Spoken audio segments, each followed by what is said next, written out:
أحبتي متابعي قنوات شبكة الإعلام العراقي في كل مكان، السلام عليكم ورحمة الله وبركاته. المحطة 14 من دوري نجوم العراق موسم 25-26. الكرخ يضيف نوروز في ملعب الكابتن شرار حيدر في العاصمة الحبيبة بغداد. مباراة مهمة للفريقين يقودها طاقم تحكيم طبعا بقيادة الحكم اياد زاحم، يساعد علي فاضل، مصطفى سعدون وسيف علي. في غرفة الفار علي حسين، وهناك ايضا علاء محمد.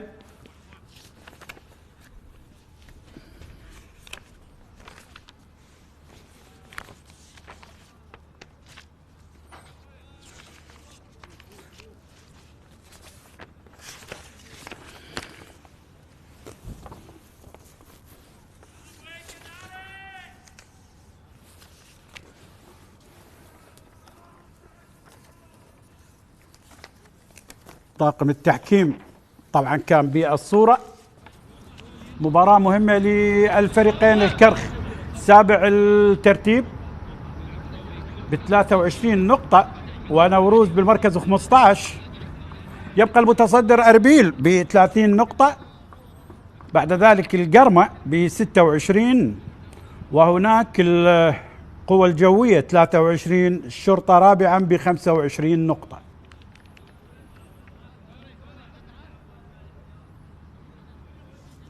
الجولة 14 طبعا مباريات اليوم ديالا والغراف. الكرخ يضيف نوروز، هناك القوى الجوية مع القاسم. القرمة يضيف أمانة بغداد، والزوراء مع النجف على هذا الملعب في مساء هذا اليوم. مباريات الجولة 14 مباراة مهمة للفريقين بانتظار انطلاق صافرة الحكم اياد زاحم معلنا بداية اللقاء. نوروز بالأحمر سيلعب من يسار الشاشة، مدربه طبعا ولي كريم، بينما الكرخ بالأصفر وسيلعب من يمين الشاشة.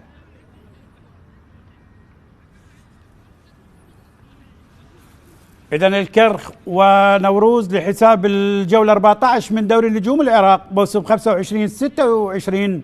ملعب الكابتن شرار حيدر في العاصمة بغداد هو من يضيف هذا اللقاء. طاقم تحكيم اللقاء اياد زاحم وعلي فاضل، مصطفى سعدون وسيف علي. في غرفة الفار طبعا علي حسين، ومساعد الفار علاء محمد. اياد زاحم الواضح بالصورة سيطلق صافرته طبعا معلنا بداية اللقاء الكرخ ونوروز.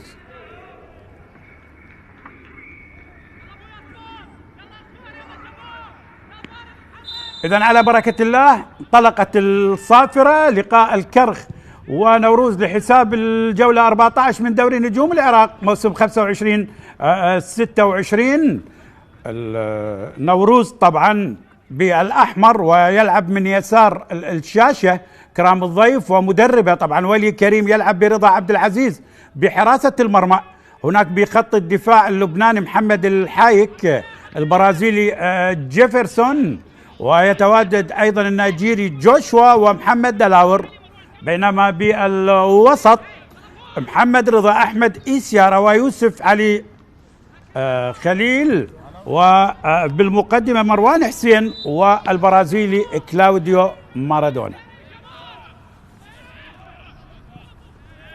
مدرب الكرخ السوري أيمن الحكيم، والكرخ بالأصفر والأسود يلعب من يمين الشاشة. الكرخ يلعب بجعفر شنيشل بحراسة المرمى. خط الدفاع مصطفى رميض، حسين محسن هاماني اللاعب القادم من النيجر، وهناك مجتبى صالح. عالية الكرة للكرخ، المحاولة سنكمل التشكيل بعد هذه الكرة والمحاولة للكرخ، لكن القطع رجعة هذه المرة من علي قاسم.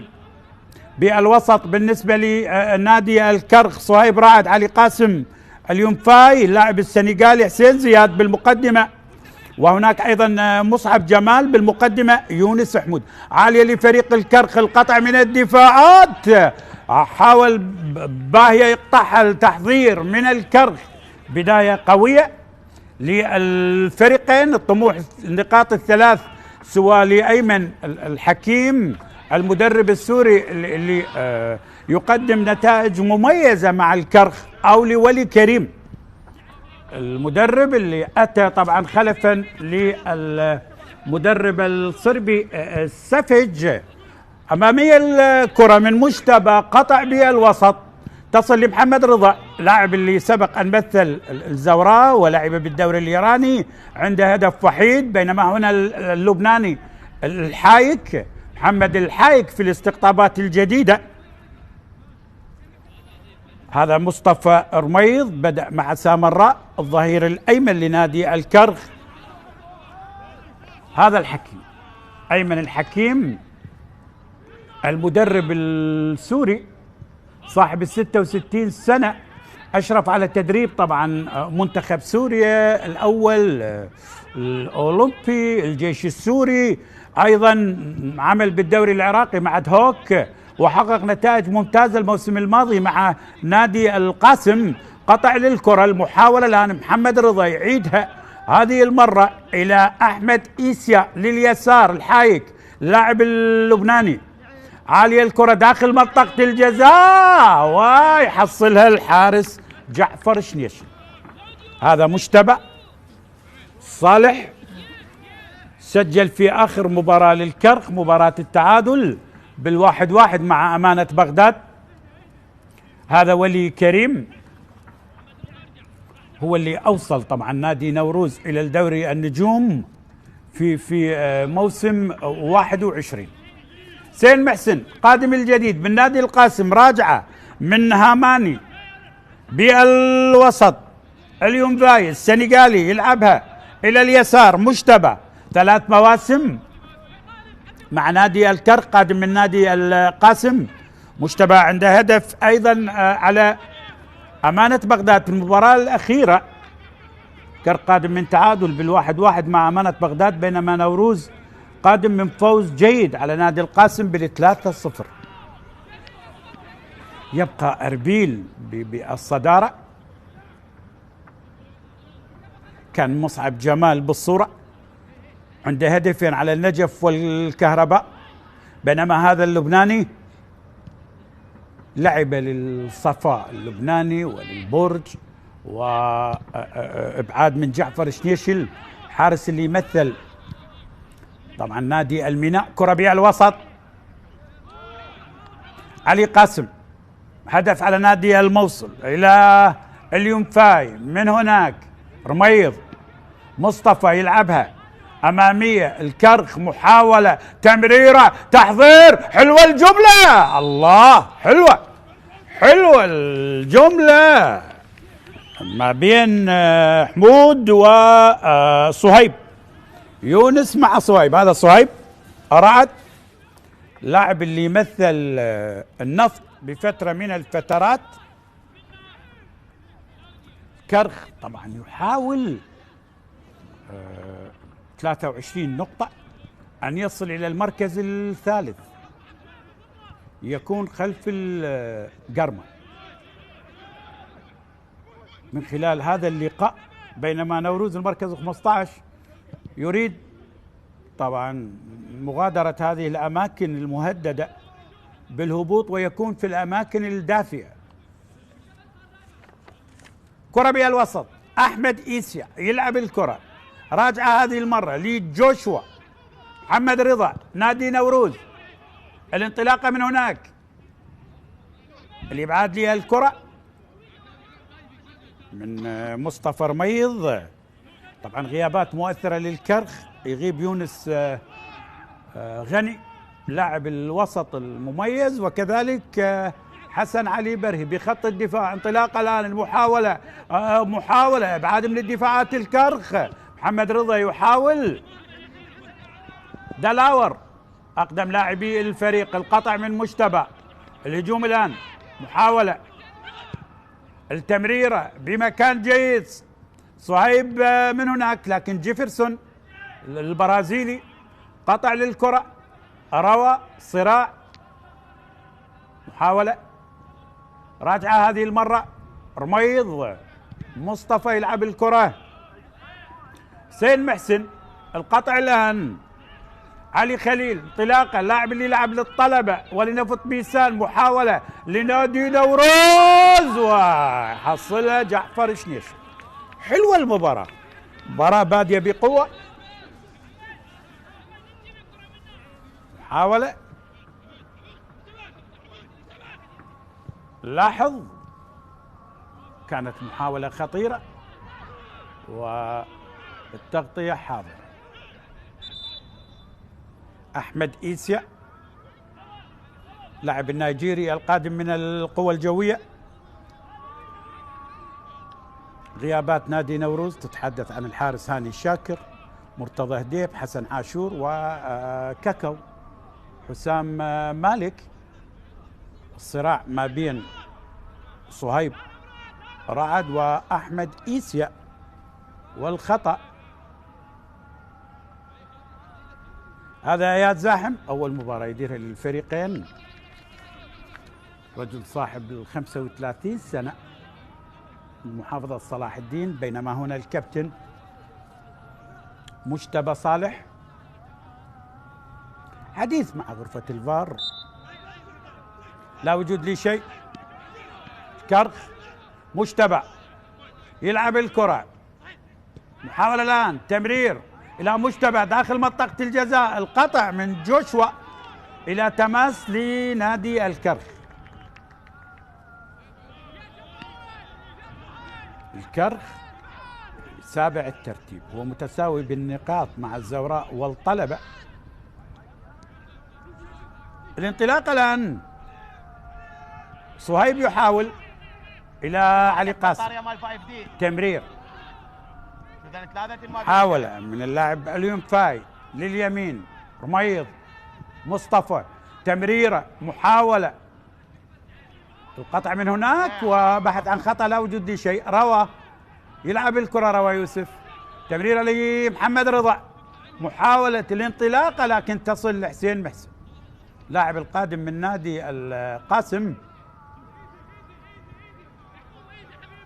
إلى الكناري، إلى الكرخ.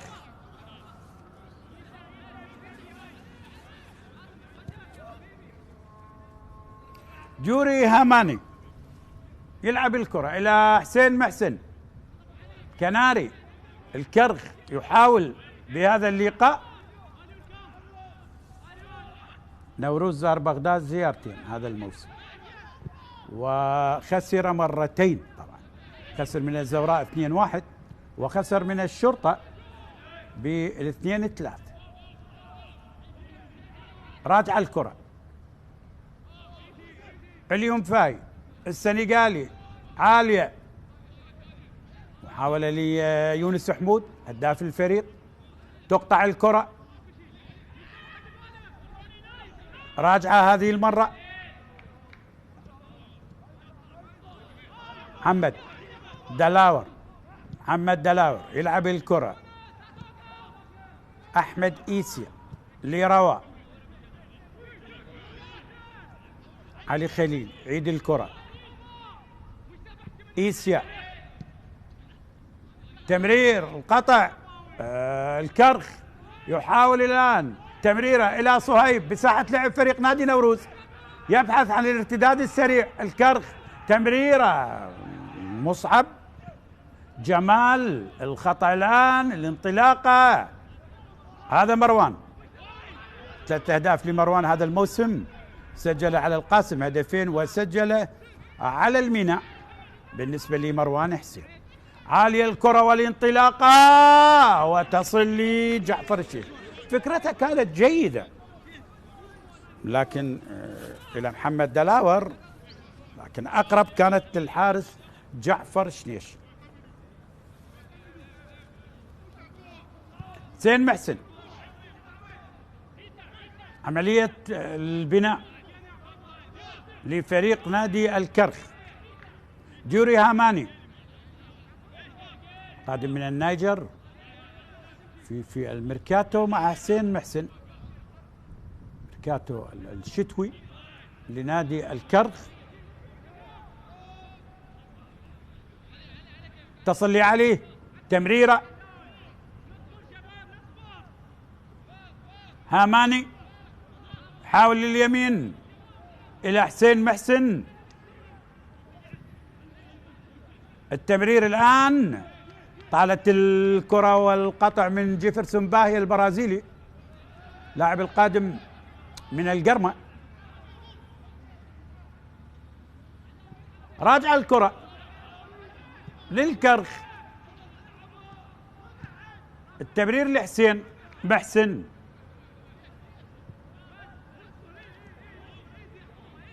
هاماني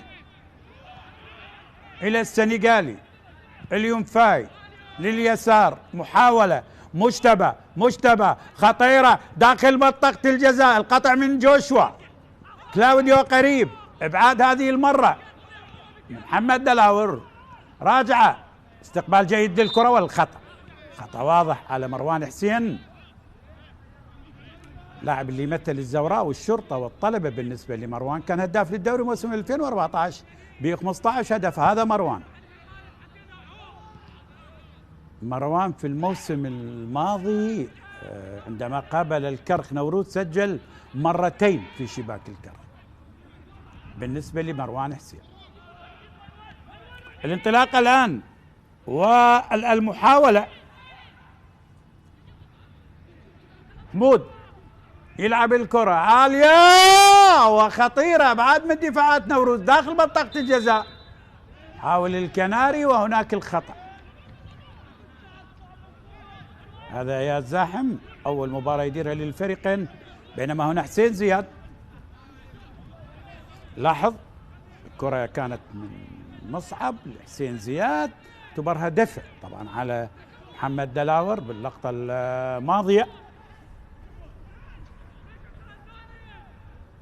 أفضلية طبعا لنوروز بتاريخ لقاءات الفريقين اللي بدأت في 2021، 8 لقاءات، 3 انتصارات لنوروز، انتصار وحيد للكرخ، والتعادل حضر في 4 لقاءات، ولا حضر التعادل السلبي بلقاءات الفريقين. حتى من تعادلوا، يعني تعادلوا بال1-1 الموسم الماضي، بال2-2. بالمناسبة الفريقين ترى بالدوري كل مبارياتهم فيها أهداف، لا وجود للتعادل السلبي بمباريات الكرخ ونوروز هذا الموسم. حمود اليومفاي السنغالي يلعب الكرة لمصطفى رميض، راجعة حسين محسن، كرخ أمامية الكرة، المحاولة من يونس قريبة جدا داخل منطقة الجزاء بعد من البرازيلي جيفرسون. هذا البرازيلي جيفرسون، كرة اللعب، مصعب يلعب الكرة، الله الله الله الله الله الله الله، القائم يا حمود يا يونس بأخطر كرة للكرخ، أخطر كرة للكناري. الله الله الله الله, الله. رايحة لكن القائم يتعاطف مع نوروز بهذه اللقطة. شوف جمال، يا جمالك يا جمال، وحمود الحلو ما يكمل يا يونس يا حمود. أخطر كرة بها المباراة، الدقيقة 15 كان ممكن، هذا هداف الفريق ب7 أهداف يونس حمود، كان ممكن هدف أول للكناري للكرخ، لكن القائم تعاطف مع نوروز ومنع هدف كرخي أول، ضاعت على الكرخ. هذا أيمن الحكيم. نحترم نادي نوروز وقدم نتائج مميزة. بنفس الحديث أيضا ولي كريم تحدث وقال الكرخ هذا الموسم يقدم مباريات ممتازة. هذا ولي كريم. أعاد الكرخيين طبعا إلى دوري العراق الممتاز قبل دوري النجوم، كان في 2009 مع الراحل نصرة ناصر اللي هو كان طبعا المدير الفني، وكان معاه ولي كريم أوصل نوروز في 2021 إلى الدوري الممتاز ودوري النجوم، خامس موسم لنوروز في دوري. لكن هاي الكرة هاي الأخطر، هاي الأثمن، هاي الأغلى.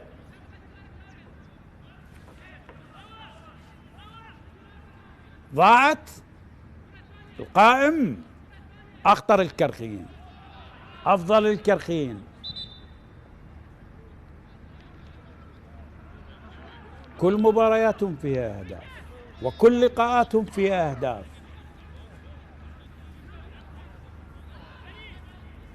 أول لقاء جمع الفريقين في موسم 21 بالواحد. حسن عبد الكريم قوقية لاعب الزوراء الحالي هو من سجل للكرخ، بينما عدل رودي أنور لنوروز. آخر لقاء الموسم الماضي كان بال2-2، بنيامين أكور وإيزي للكرخ، بينما آسو رستم اللاعب اللي انتقل إلى زاخو، وكذلك مروان حسين. انطلاق الآن للكرخ. مصعب جمال تمريرة جيدة، ابعاد للكرة، محاولة، حاول رميض بالكرة، صراع إيسيا يعيد الكرة للاعب جوشوا، هذا أتى من الدوري الفنلندي. إيسيا، أحمد إيسيا لجيفرسون، روى لليسار، اللبناني الحايك حاول بالكرة لعلي خليل، تلعب الكرة، روى يحاول والتماس للكرخ في صراع ما بين روى يوسف والسنغالي اليوم فاي. لاحظ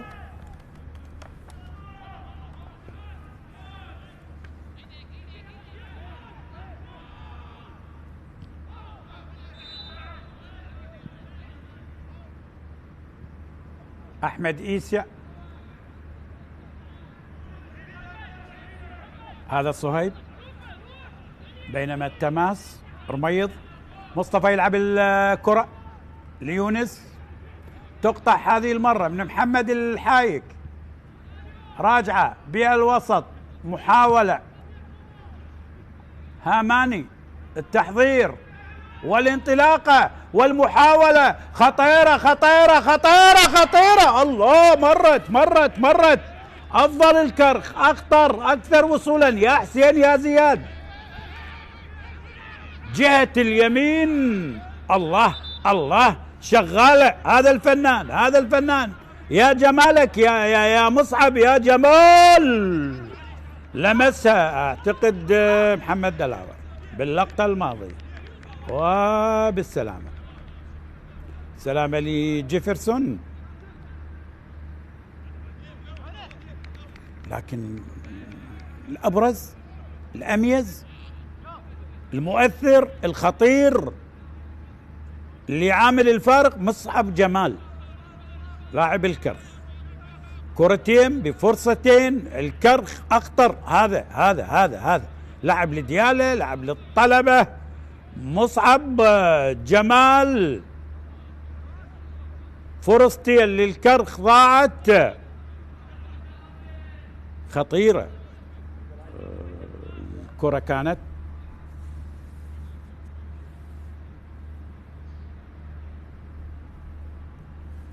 الكرخ على ملعبه 8 مباريات، فاز 3 مرات، تعادل مرة، و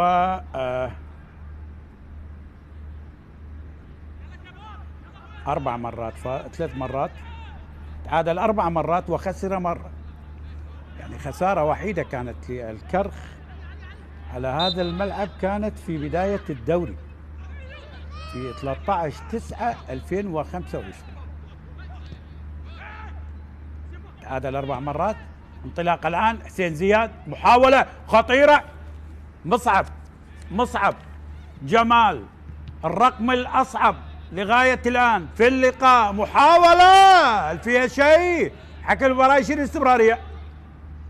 روى يحاول، عيد الكرة، بالسلامة بالسلامة بالسلامة بالسلامة بالسلامة. حلوة الروح الرياضية. جوشوا ويونس حمود بالسلامة. هذه اللقطة هذه اللقطة هذه اللقطة هذه اللقطة مع جوشوا. لاحظ، هل هناك شيء؟ قفز طبيعي والقدم اليمنى، لا وجود لشيء، تعتبر الحركة طبيعية وعادية. يا زاحم،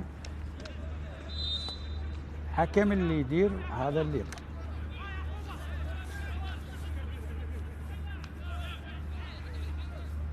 يعيدها بالمثل علي قاسم لنادي نوروز. إلى الأمام، محاولة انطلاقة. علي خليل حاول لروى نوروز، وتصل هذه المرة لجعفر شريف حارس المرمى. تعادلات الكرخ على ملعب مع النفط 2-2، مع الموصل 2-2، مع الكهرباء 1-1، ومع أمانة بغداد بال1-1. بينما انتصارات الثلاث على ملعبه كانت 2-0 على النجف، 1-0 على الغراف، وفاز بال2-1 على نادي القاسم.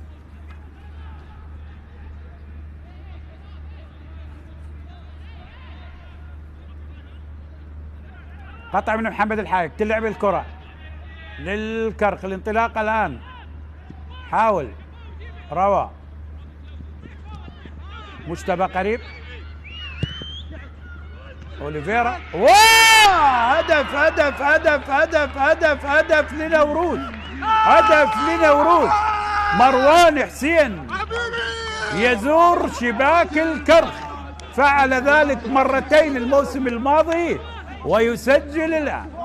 كلاوديو أوليفيرا، وهل هناك شيء؟ خلينا نشوف. لاحظ لاحظ لاحظ هذه اللقطة، هذه اللقطة، هذه اللقطة إذا ما عاد إلى الفار سيكون فيها حديث. كلاوديو أوليفيرا البرازيلي، ومروان لا يخطئ، مروان حسين في شباك الكرخ. لكن هل هناك عودة للفار؟ خلينا نشوف. هدف هدف هدف هدف، فرحة مروان حسين بهذا الهدف.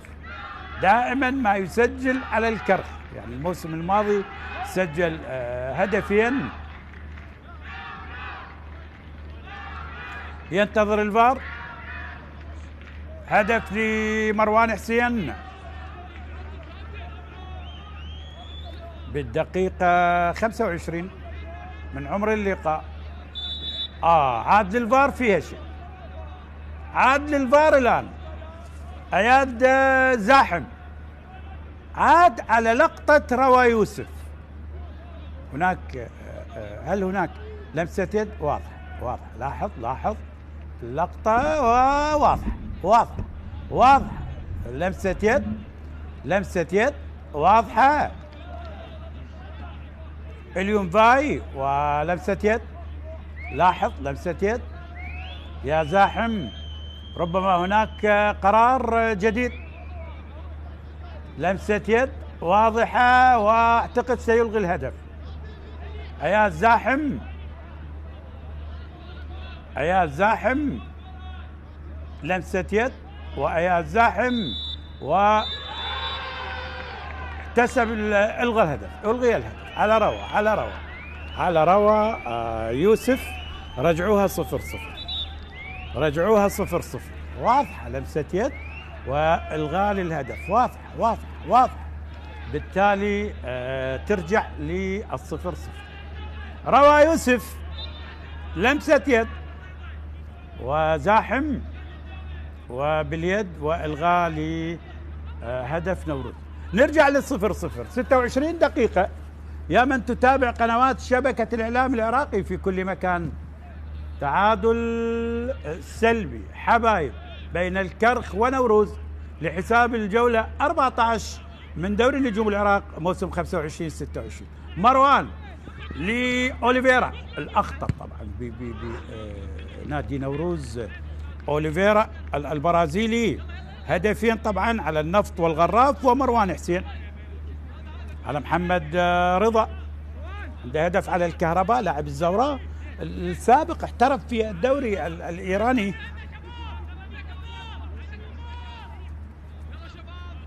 مارادونا كلاوديو أوليفيرا البرازيلي 3 مواسم مع نادي نوروز. هذا الخطير، هذا اللي دائما ما يسجل على الكرت. انطلاق الآن دلاور بكرة عالية، ابعاد هذه المرة إلى ركنية الآن لنادي نوروز. نوروز بدأ يهدد الكرخ، لاحظ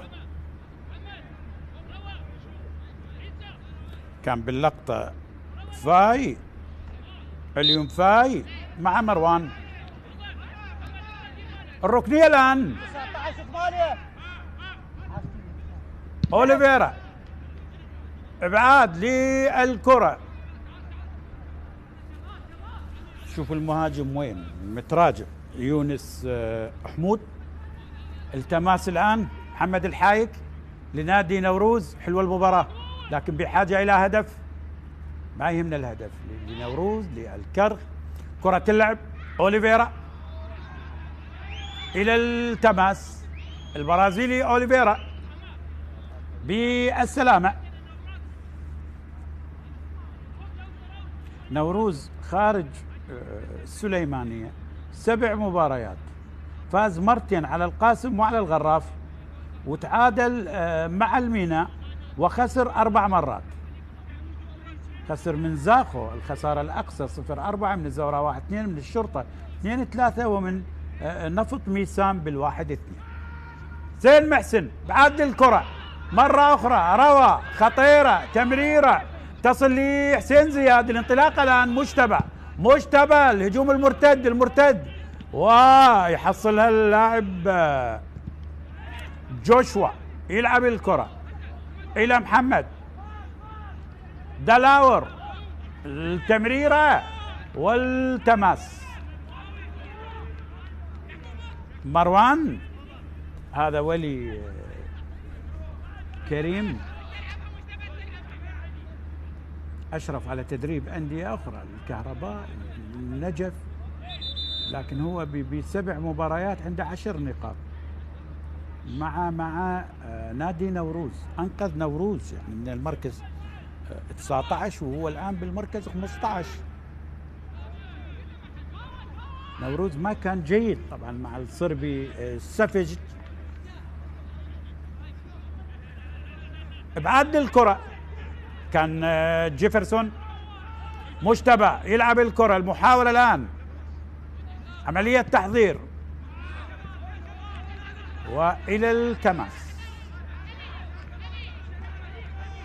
هذا مجتبى صالح 3 مواسم مع الكر، قادم من نادي القاسم قائد الفريق، بينما هنا كابتن نادي نوروز محمد دلاور أقدم لاعبي الفريق. ضغط من حسين، راجعة لجيفرسون البرازيلي، إبعاد للكرة من هناك، رميض يحاول يقطعها، خليل يعيدها، أحمد إيسيا إلى اليسار، روى تمريرة لنادي نوروز وخطيرة تحضير وارتداد للكرة مرة أخرى، ضغط لكن الإنقاذ هذه المرة حسين زياد. يلعب الكرة، قطع، مراجعة لنادي نوروز. الإثارة والندية حاضرة في هذا اللقاء لكن الأهداف غائبة. جيفرسون باهي يلعب الكرة للحايك، اللاعب اللبناني، يلعب الكرة أقرب لرميض، يبعد الكرة مصطفى، عملية تحضير باهية. جيفرسون إلى جوشوا النيجيري مع جيفرسون. نوروز الحايك، محمد الحايك اللاعب اللبناني، عملية تمرير، قطع للكرة، الانطلاقة، مصعب جمال يلعب الكرة، تقطع هذه المرة والبطاقة حاضرة، بطاقة على علي قاسم، بطاقة صفراء على لاعب الكرخ علي قاسم. أربيل، القرمل، القوى الجوية، الشرطة بالمقدمة، المعاناة لأندية الكهرباء، النجف، القاسم، نفط ميسا. شوف الاحتكاك مع محمد رضا وأياد الزاحم قريب، الحكم اللي يدير هذا اللقاء. بطاقة صفراء على علي قاسم، لاعب اللي يمثل نفط ميسان بفترة من الفترات. أمامية الكرة، زين محسن بعاد للكرة، الانطلاقة من هناك، جوشوا قريب، حمود يونس هداف الفريق ب7 أهداف، تقطع لمحمد رضا والخطأ، حرة مباشرة، لمسة يد للكرخ، لكن غياب لمحمد كوفي. 6 أهداف لمحمد خالد كوفي مهاجم الكرخ اللي نتمنى له العودة السريعة إلى الملاعب. إلى اليمين مصطفى رميض، عالية داخل منطقة الجزاء، المحاولة الآن، حسين زياد يحاول للكرخ إلى مجتبى صالح، مجتبى يعيدها لعلي قاسم، هاماني من هناك، حسين محسن، كرخ، حسين، عالية قريبة، مصعب جمال حاول يمر يمر يمر يمر، الله الله مر، والقطع من البرازيلي جيفرسون. راجع الكرة مرة أخرى، موت قريب مع حسين زياد، تمريرة لمجتبى، مجتبى داخل منطقة الجزاء، الله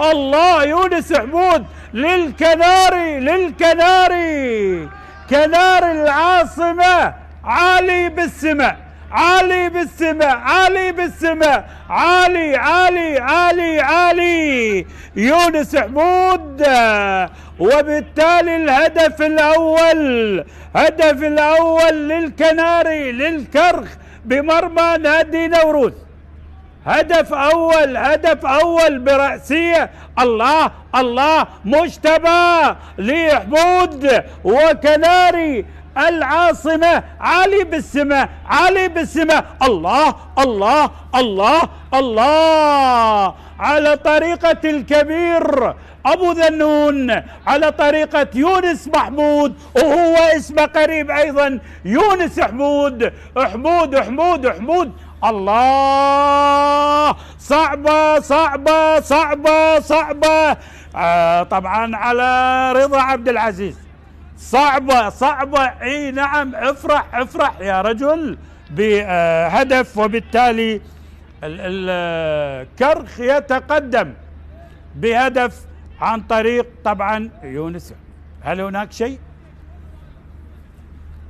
خلي نشوف. هذا رضا عبد العزيز، اياد زاحم، ننتظر التأكيد للهدف. اياد، هدف للكرخ، هذا محمد الحايك باللقطة الماضية،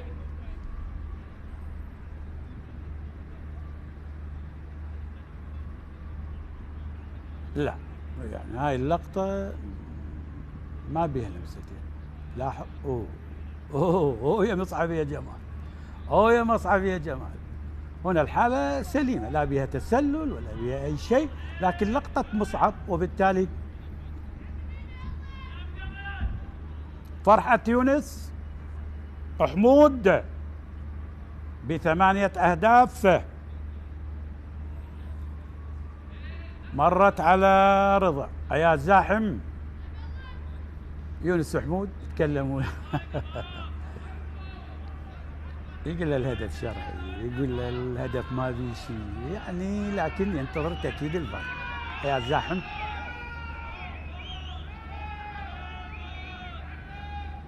رضا عبد العزيز كان بالصورة، بينما هنا محمد رضا. الفار والقرار.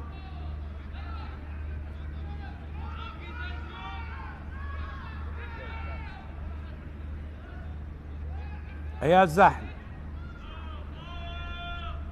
هذا الحايك.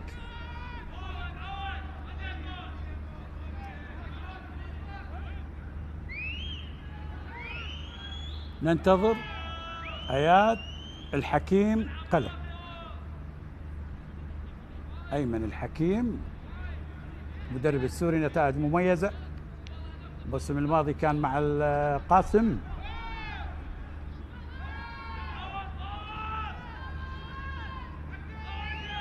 كانوا القاسم مع المركز العاشر، الان نادي القاسم يعاني. نتائج مميزه لايمن الحكيم مع الكرخ. هدف يعتمد يعتمد يعتمد يعتمد، وبالتالي فرحة الكرخيين بالهدف. أول كرة اللعب عن طريق هدافهم يونس حمود، وصل الهدف رقم 8.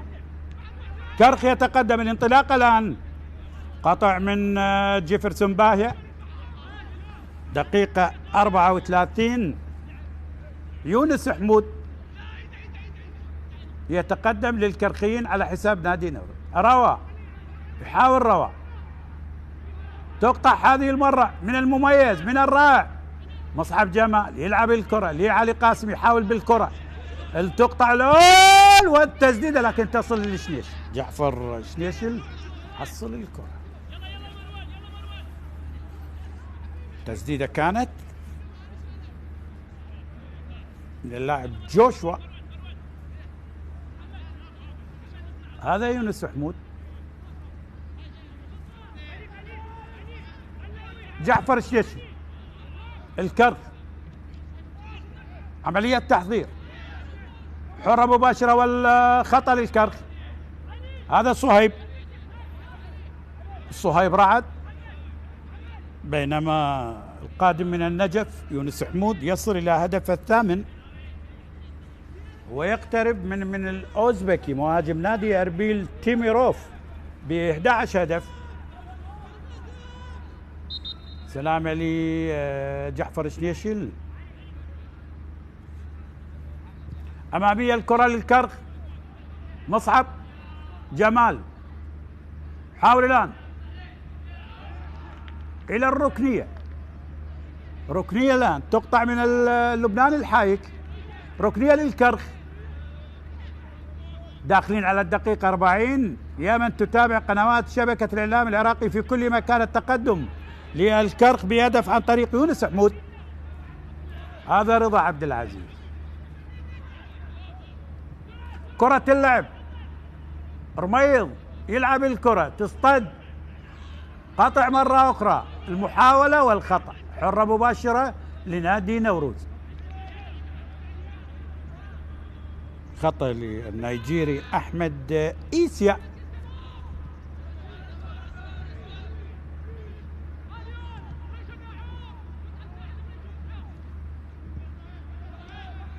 محمد رضا، نوروز يحاول، جوشوا النيجيري، أمامية، الإبعاد هذه المرة من هاماني. القطع الآن إلى التماس. لاعب جوشوا، لاعب النيجيري، لاعب نادي نوروز، بينما هنا الكابتن محمد دلاور.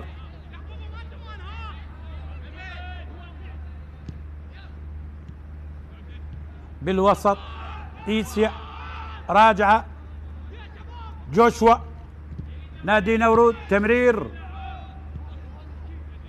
مارادونا، كلاوديو أوليفيرا البرازيلي، راجع بها الوسط، روى إلى الجهة اليسرى، يحاول من اليسار، عالية داخل منطقة الجزاء، وابعاد من دفاعات الكرة. خطير طبعا نادي نوروز عندما يصل إلى منطقة الجزاء بوجود الهداف في الخبرة مروان. الله، ضاعت يا الله يا شنيشل، يا جعفر شنيشل ينقذ مرمى الكرخ من هدف أكيد. بالسلامة بالسلامة بالسلامة جعفر، بالسلامة لجعفر. لاحظ الإعادة خطيرة، كانت خطيرة من الخطير والمؤثر من مارادونا كلاوديو أوليفيرا. لاحظ شنيشل بالسلامة جعفر شنيشل، والإنقاذ بهذه اللقطة. حلوة المباراة يعني، هدف سلامة ولكريم. الأمور يعني تحسنت معه، لأن 7 مباريات 10 نقاط، 3 انتصارات لولي على النفط والغراف والقاسم، تعادل مع الميناء، خسر من الزوراء وأمانة بغداد والطلبة. لكن هاي القصة الأجل، هذا الحدث. الله الله الله يا حمود يا حمود يا حمود يا يونس حمود، وفرحة الهدف وصل إلى هدف الثاني. حديث مع البرازيلي باهية جيفرسون. جوشوا راح يعيد زاحم عياد.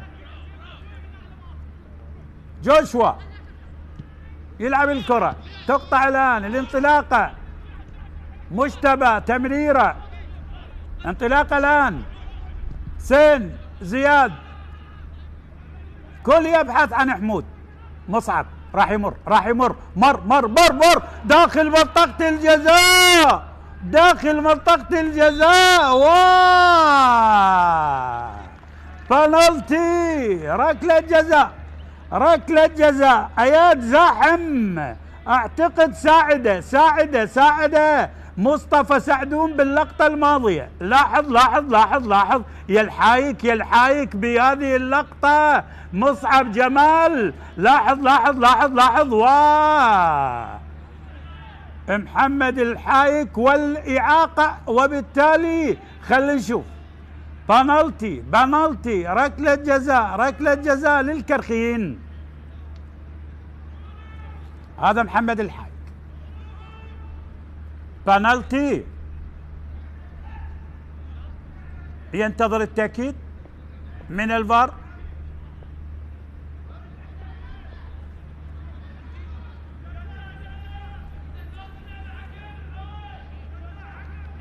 ركلة جزاء، بنالتي.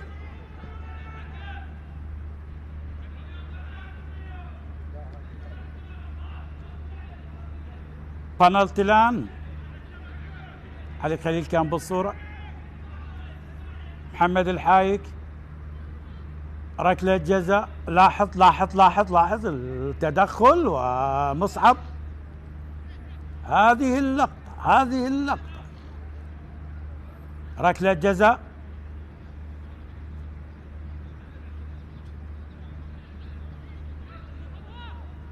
بالسلام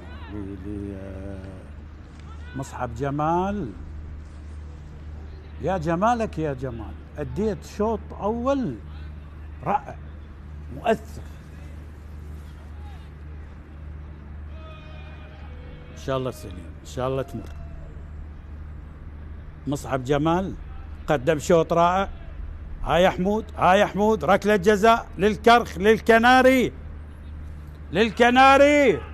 للكرخ. رضا عبد العزيز بالمرمى. حمود، يونس،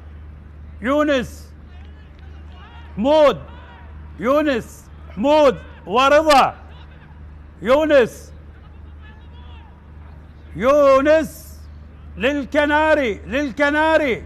ممكن ثاني او هناك كلمة لرضا عبد العزيز.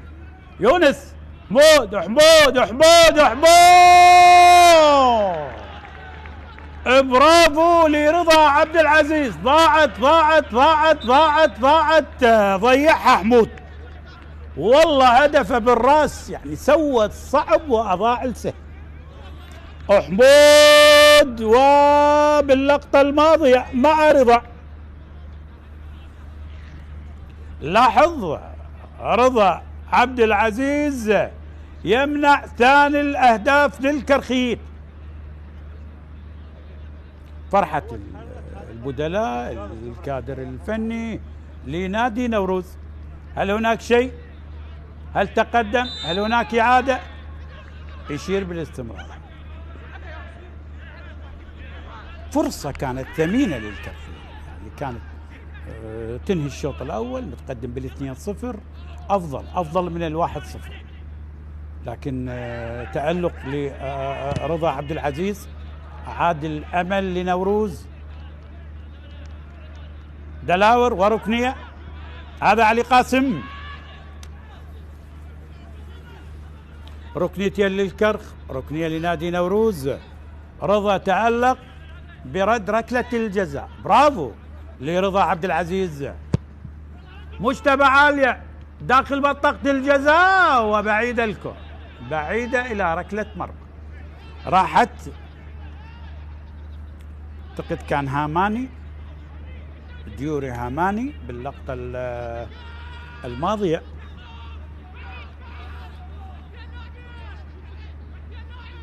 كرة اللعب،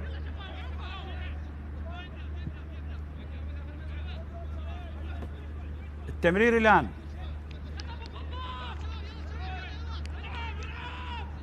هذا مجتبى صالح، ولي كريم نلعب في الوقت بدل الضائع.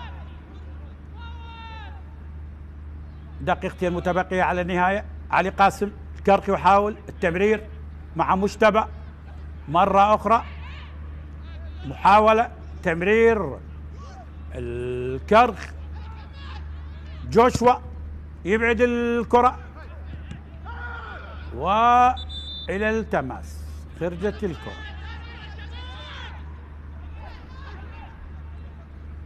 محمد دلاور يلعب الكرة بالوسط. أوليفيرا، جيفرسون للبناني محمد الحايك. حكم يعطي الادفانتج، يعطي الاستمرارية. إيسيا لجوشوا، نيجيري، من نيجيري إلى نيجيري إلى برازيلي. كلاوديو تقطع الكرة من علي، تمريرة حمود قريب يمر بشكل جميل وحرة مباشرة، والخطأ لنادي الكرخ.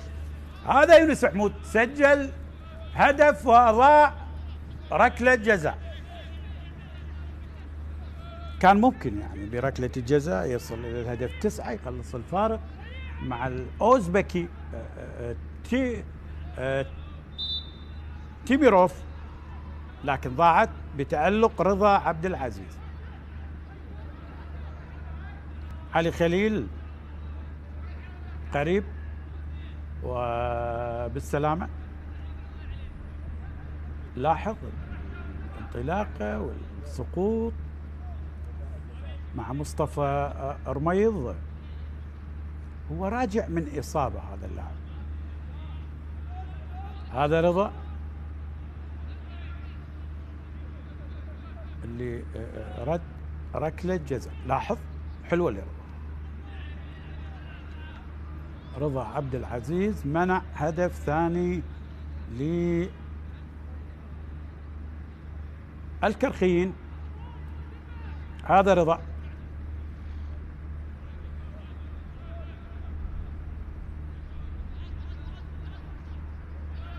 أعتقد قد تكون الكرة الأخيرة بهذا الشوط. مصطفى يلعب الكرة، مصعب قريب، ابعاد الآن أمامية الكرة وهناك الخطأ. يا زاحم. هذا اللاعب طبعا اليوم فاي، لاعب السنغالي القادم من الدوري اللبناني. حرة مباشرة للكرخ. مصطفى رميض، الكرخ عالية داخل منطقة الجزاء، حمود قريب، ابعاد من الدفاعات. حسين زياد حاول بالكرة يلعبها عالية وخطيرة وقريبة وإلى الركنية. الركنية الآن للكرخ، ثواني أخيرة.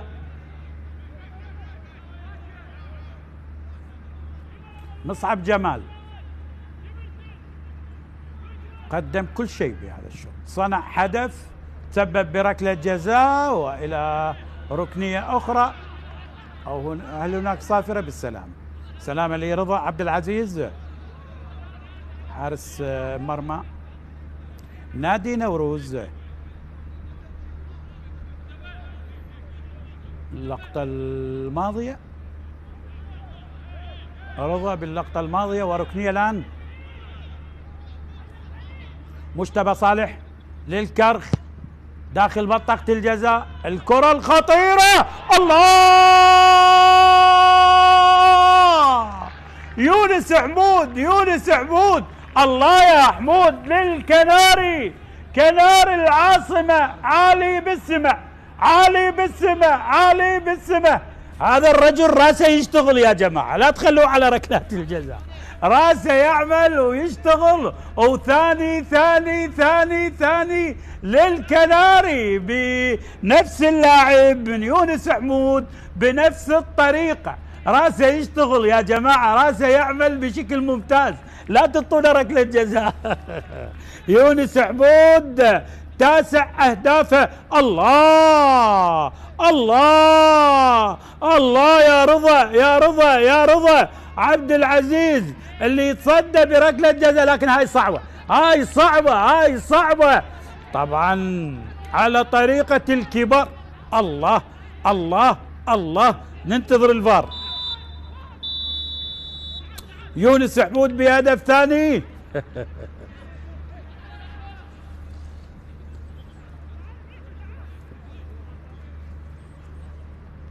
ثاني الأهداف للكرخ، يونس حمود سجل الثاني.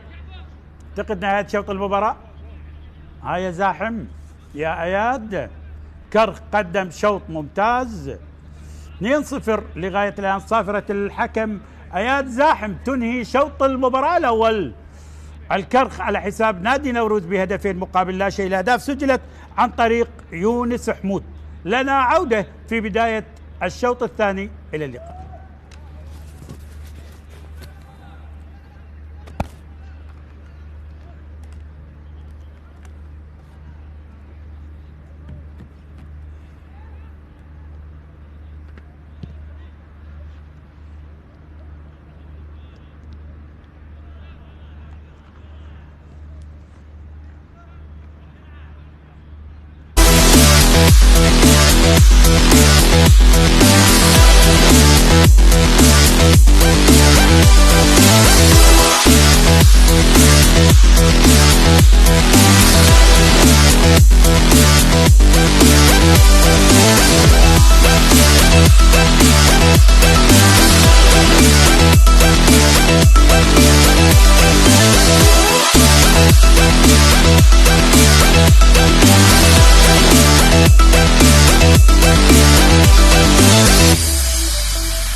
وفي هذه المباراة الهيبة توميو لمراد، الله الله، جول! كرة ابراهيم توميو لمراد، مراد اللي يضع الكرة على يسار حارس المرمى كوميل، وبالتالي يعطي التقدم. سجل الزوراء، يكسر حالة التعادل التي كانت سائدة وبالتالي يتقدم الزوراء. سجل الزوراء، يأتي بالمراد مراد، يأتي بالمراد مراد، ويسجل أول أهداف المباراة، ويسجل أول أهداف المباراة. البحث المتواصل، منتظر والتمرير على اليسار.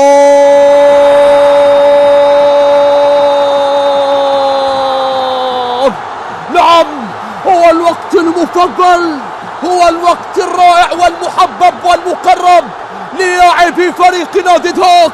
يسجلون بوقت قاتل، كما ذكرت بأن المباراة بعد الوقت الإضافي بدأت، بعد ال6 دقائق الإضافية انطلقت، لأنها الأوقات المحببة والمميزة لفريق نادي هوك. ساعة من المباراة وسجل ودون. الله الله الله الله الله على كرة رائعة وتمريرة من منتظر كانت مميزة مثالية. منتظر محمد البديل يسجل أو يصنع من هناك، وبلمسة مميزة يضعها ويسجل أندريه الصناطي أول أهداف هذا الموسم، أول أهداف هذا الموسم، بينما منتظر محمد يصنع ثاني أهداف يصنعها في هذا الموسم. إذا المشاهدين الكرام، كرة عادت الوسط، دومينيك مندي يلعب كرة خطيرة الآن، المواس خطيرة ممكن الله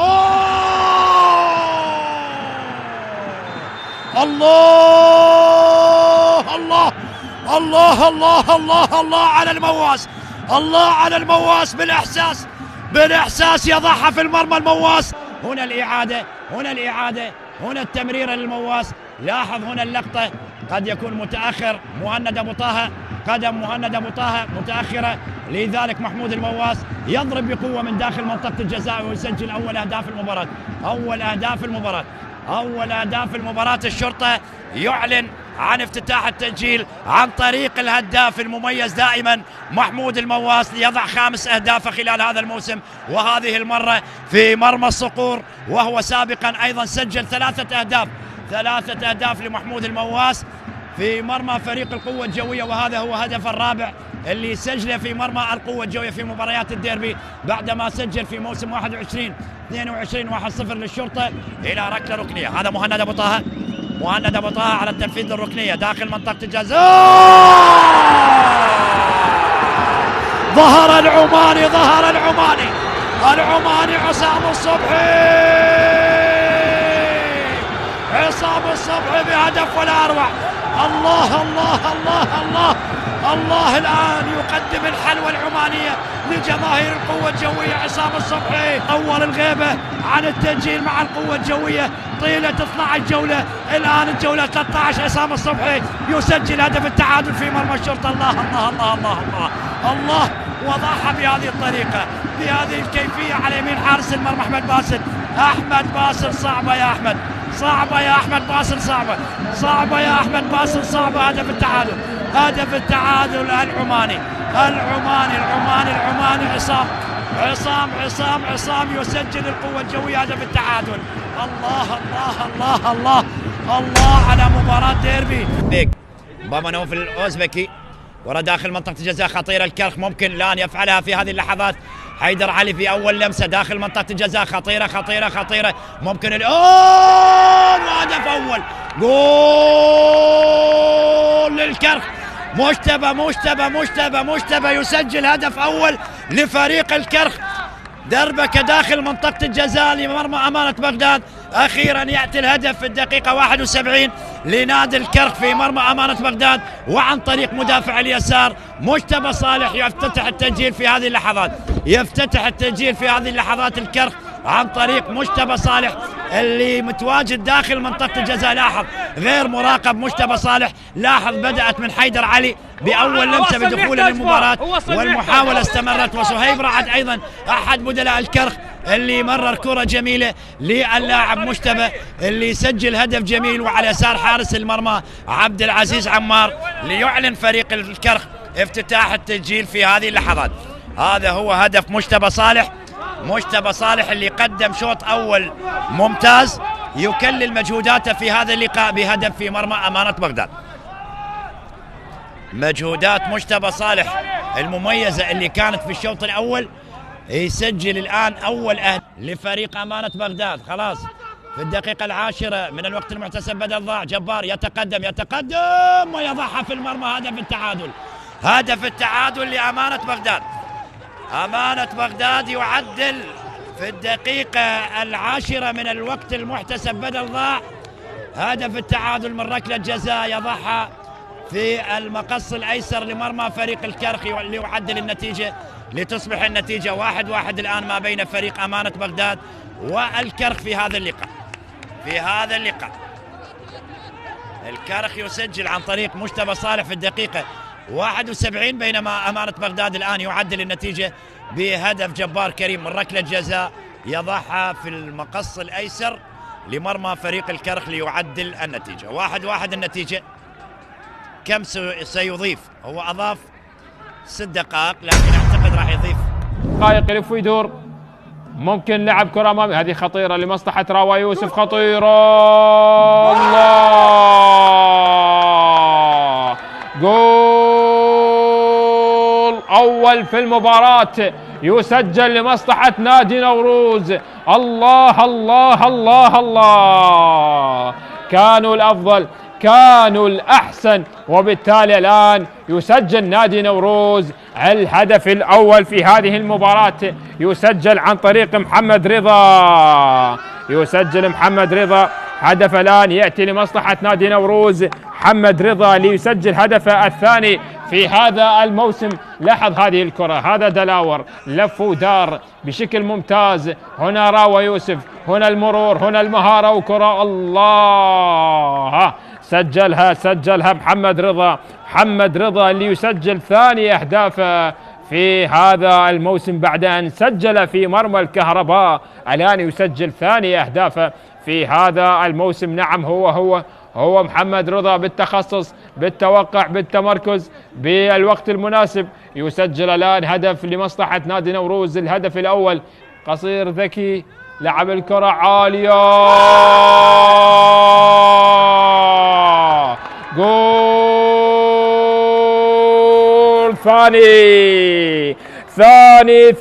ثاني يأتي لنادي نوروز. الله الله الله، بكرة عرضية وبالراس سجل مروان حسين الهدف الآن. يسجل نعم ثاني أهدافه في هذا الموسم بعد أن سجل في مرمى الميناء. الآن يسجل في مرمى القاسم بكرة عرضية واصطادها مروان حسين براسه ليهز شباك نادي القاسم. هذه الكرة العرضية وبالمقاس. الله الله الله، بالمقاس على الراس مروان حسين ويهز بها شباك مصطفى جاسم. هدف ثاني يأتي لأبناء السليمانية بهذه اللحظات. لاحظ هذه الكرة العرضية وهذه الكرة بالراس، سجل من خلالها نوروز هدف ثاني. هنا ركنية، لعبة أمامية خطيرة بالراس. الله الله الله، جول ثالث يأتي في المباراة. سجل مروان حسين الهدف الثالث بكرة ركنية رائعة جدا، ويسجل من خلالها مروان حسين الهدف الثالث يأتي، وثاني أهداف مروان حسين في هذه المباراة، وثالث أهدافه في هذا الموسم بالنسبة لمروان حسين. سجل الآن بكرة ركنية، الله، وضعها بإتقان بالنسبة لمروان، سجل من خلالها على نادي القاسم هدف. نعم، هو هداف ومتعود على تسجيل كرات مثل هذه. يسجل الآن مروان حسين هدف ثالث يأتي في هذه المباراة. زاخو، هنا التقدم، هنا هادي، هنا صالح، هنا الهدف الأول. الله يا أمجد عطوان، الله الله الله يا فنان. أمجد عطوان لأبناء الخابور يرتوون من نهر دجلة. نعم في أقصى الجنوب في ميسان، مروا عبروا تلك المحطات، وصلوا إلى ميسان، وبأقدام الفنان أمجد عطوان يسجل أول أهداف المباراة من القائد من كابتن الفريق أمجد عطوان، الذي سجل في شباك الكبار، الذي سجل في شباك القوة الجوية ونوروس وأمانة بغداد. يسجل هنا في ملعب ميسان الأولمبي بعد هذا الخطأ من أنطونيو الذي لعب الكرة، لا بل من حسين مطر الذي يتحمل هذه العاقبة، خروج الحارس، ولكن جاءت الكرة على طبق بالذهب بخطأ دفاعي من حسين مطر إلى أقدام أمجد عطوان. شاهد هادي صالح أهدى كرة لأمجد عطوان، قال له هاك يا فنان، قال له هاك يا فنان، حطها يا أمجد عطوان. وأمجد عطوان لن يكذب خبر، بل أسكنها الشباك وسجل أول أهداف المباراة بهدف جميل من أمجد عطوان في شباك. بنقلة سريعة الآن من هادي إلى اللاعب أورينهو، تقدم هادي بالثاني، الله الله الله الله الله الله، هادي صالح يهدي ساخو هدف ثاني في المباراة، صنع الهدف الأول وسجل الهدف الثاني. هادي صالح الذي يرفض أن يتصالح مع نفط ميسان ويسجل بهذا الميدان الهدف الثاني لأبناء الخابور. زاخولي يا هادي، زاخولي يا هادي، يأتي الهدف الثاني في المباراة لنادي زاخو عن طريق اللاعب هادي.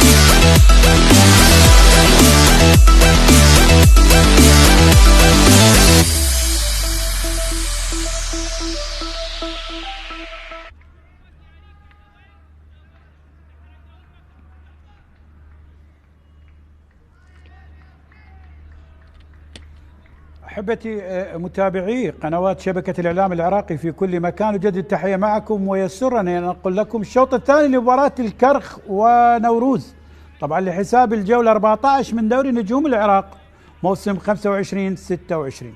ملعب الكابتن شرار حيدر في العاصمة الحبيبة بغداد هو من يحتضن هذا اللقاء. لمن التحق بنا الآن، طبعا الشوط الأول انتهى للكرخ بهدفين ليونس حمود. شوط المباراة الثاني طاقم تحكيم اللقاء بقيادة اياد زاحم، يساعد علي فاضل، مصطفى سعدون، وسيف علي راجي. في غرفة الفار علي حسين، وهناك ايضا علاء محمد. بانتظار الشوط الثاني، وعلى ما يبدو اللاعب خوزيه اللاعب البرازيلي نيتو في طريقه الى الاشتراك بتشكيل طبعا نادي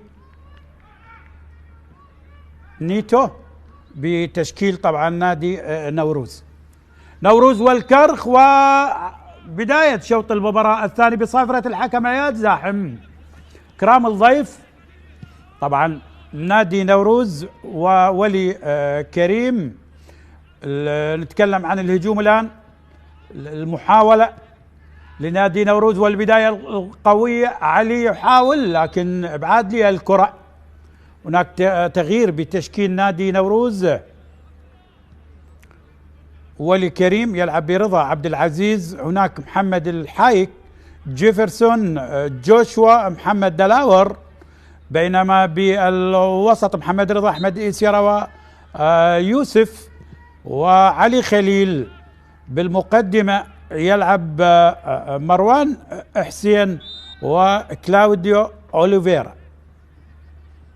إذا روى ترك المباراة بتشكيل نادي نوروز، واشترك اللاعب خوزيه نيتو اللاعب البرازيلي بصفوف نادي نوروز، بينما المدرب السوري أيمن الحكيم مدرب الكرخ بنفس الأسماء اللي بدأ بها المباراة. سنتحدث بعد هذه الكرة. هذا البرازيلي اللي اشترك، قطع للكرة مصعب نجم الشوط الأول بصفوف الكرخ يلعب جعفر شنيشل بحراسة المرمى، مصطفى رميض، حسين محسن، هاماني ومجتبى صالح بالدفاع، بينما بالوسط اليون باي، علي قاسم، حسين زياد، صهيب رعد، مصعب جمال، بالمقدمة يونس حمود. وضعية الفريقين قبل اللقاء: كرخ السابع ب 23 نقطة، نوروز مركز 15 وب 13 نقطة.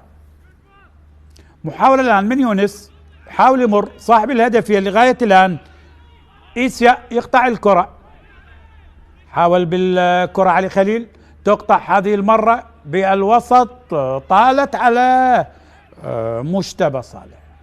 التماس الآن لنادي نوروز. كل مبارياتهم فيها أهداف، يعني عندما يلتقي نوروز مع الكرخ الأهداف تكون حاضرة. مصعب جمال يلعب الكرة بالوسط، اليونفاي من هناك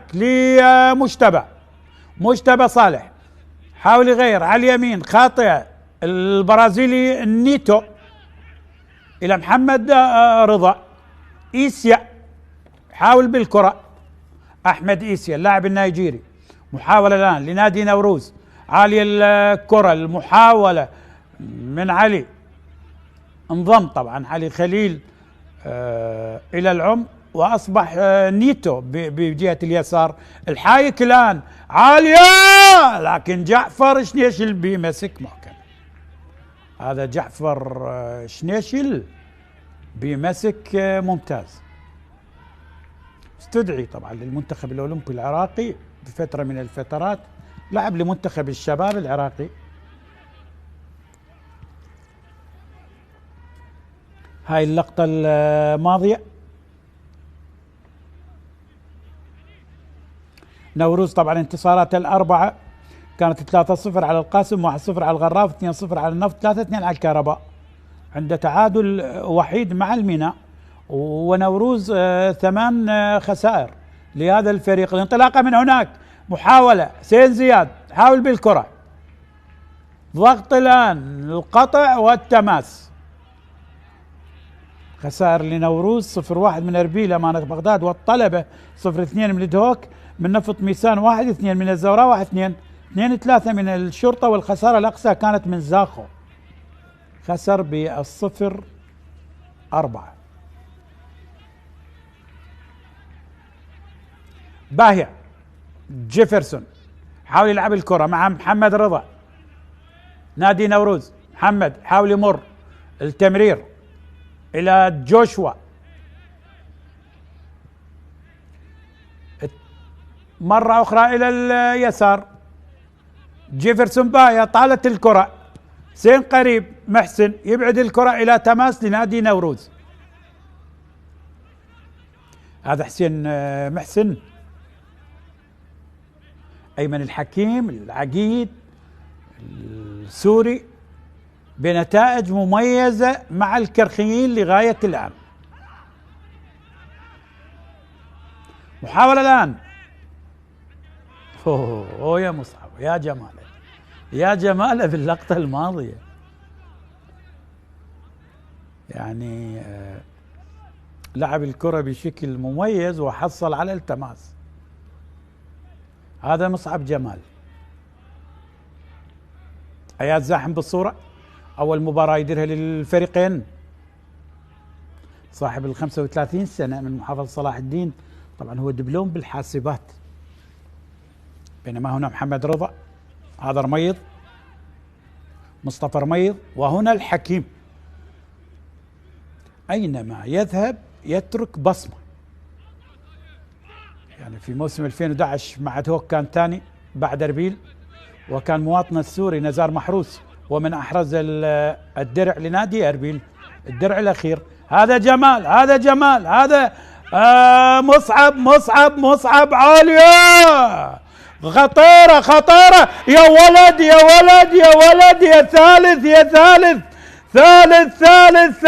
ثالث للكناري، كنار العاصمة. علي بالسماء، علي بالسماء، يا العقيد يا العقيد يا العقيد يا العقيد، وهذا ولي يا العقيد وولي، وعلي قاسم، علي قاسم بهدف حاسم، هدف قوي يا علي قاسم، بهذا هدف الثاني على ما اعتقد. علي قاسم سجل على لفظ ميسان. بدأت القصة من مصعب.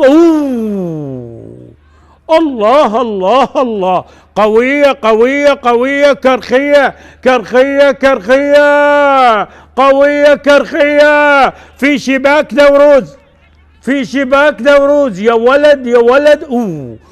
يا علي قاسم بهدف حاسم. 3-0 للكرخ، 3-0 للكناري، والكناري دخل المربع، دخل المربع مع العقيد ومع علي قاسم.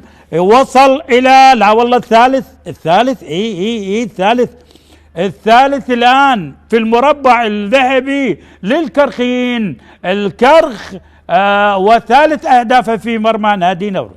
عندك أربيل 30، عندك القرمة 26، وعندك الكرخ 26. هدف رائع. هل هناك شيء في الفار؟ عياد زاحم.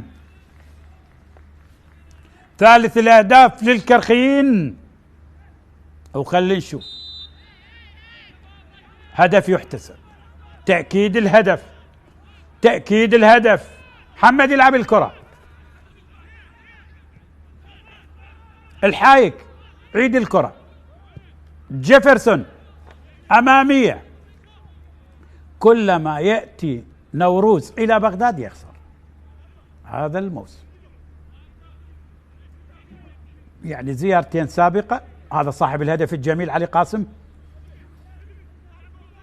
2-3 من الشرطة، 1-2 من الزوراء، وأكيد سيأتي إلى بغداد ليلاقي الفرق البغدادية. الانطلاق الآن، حمود محاولة، الراية والتسلل، الراية والتسلل. حكم المساعد علي فاضل عزيز، عائلة تحكيمية، يعني والد الحكم اللي الله ينطيه الصحة والعافية فاضل عزيز الحكم الاتحادي، وشقيقه عصام فاضل عزيز. لكن علي مساعد يعني الراية، وبينما حكم ساحة شقيقه عصام فاضل من مدينة كربلاء. جيفرسون من هناك،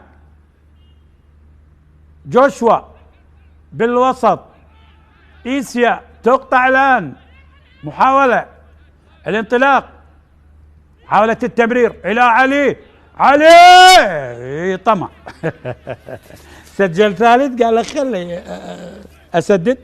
هذا علي قاسم، اللاعب اللي يصنع التوازن في وسط الملعب. هنا صهيب، تمريرة لعلي وإلى ركلة مرمى.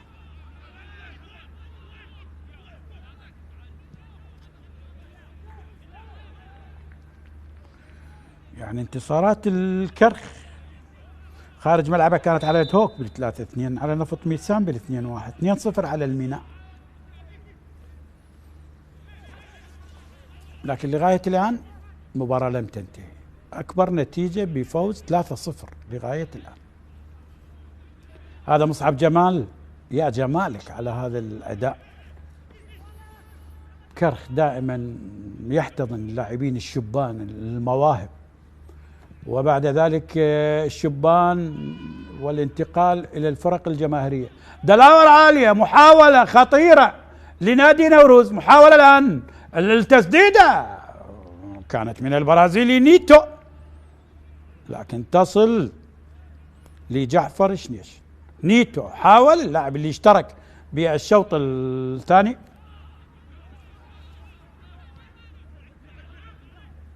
الكرخ يعني من خارج ملعبه أتى ب10 نقاط من أصل 15. كرة خطيرة، ضاعت الكرة، كان ممكن رابع، كان ممكن رابع، كان ممكن رابع يا حمود، يا حمود.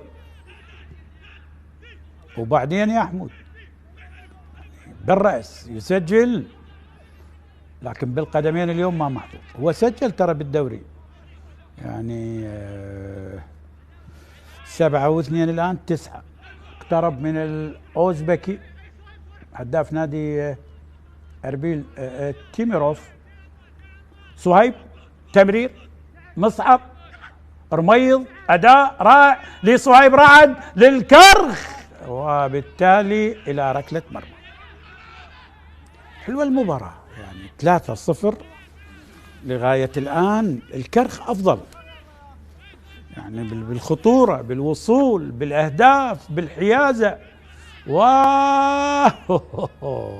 يا يونس حمود، يا يونس حمود، مجهود كبير يعني، قطع الكرة بشكل، لكن النهاية لكن برافو لرضا عبد العزيز، ما نقلل من الحارس يعني رضا.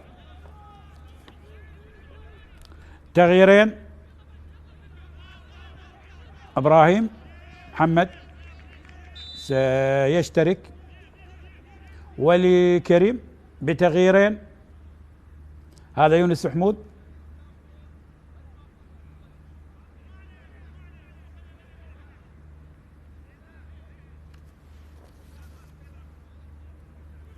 علي خليل ترك المباراة، الحايك ترك المباراة، ابراهيم يشترك، ابراهيم يشترك، محمد. 3 تغييرات دفعة واحدة، وكذلك علي حسين، علي حسين يشترك.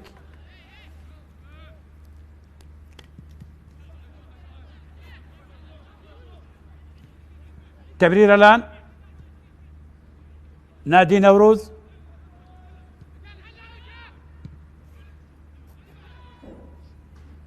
كرة اللعب،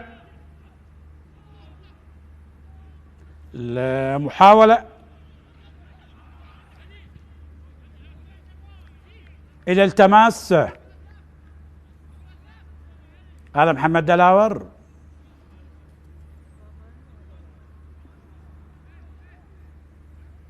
كرة اللعب من اليسار، محمد رضا أيضا ترك المباراة. تقي اشترك، تقي فلاح في الجهة اليسرى، طبعا تقي فلاح لنوروز بدلا من اللبناني الحايك، واشترك لاعب علي حسين عنبر وابراهيم محمد.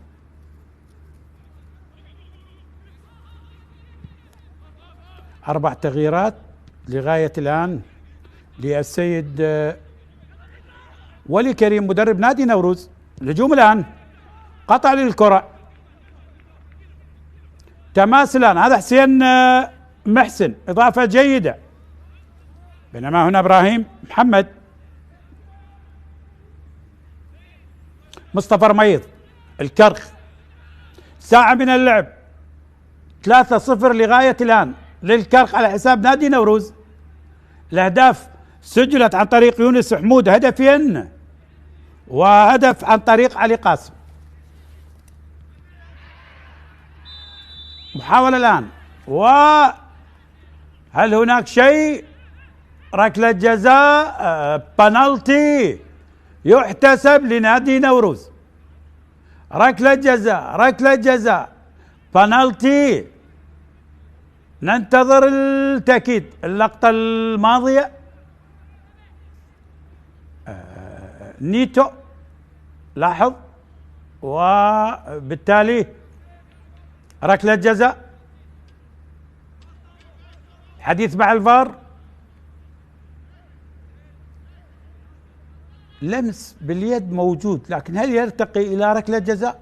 يبقى الحديث ما بين اياد زاحم وغرفة الفار من أجل التأكيد على ركلة الجزاء.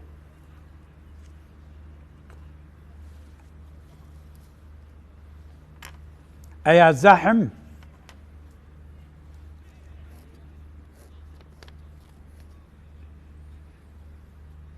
ننتظر. لاحظ هذه اللقطة، وبالتالي لاحظ لاحظ لاحظ لاحظ لاحظ يبقى القرار في غرفة الفار.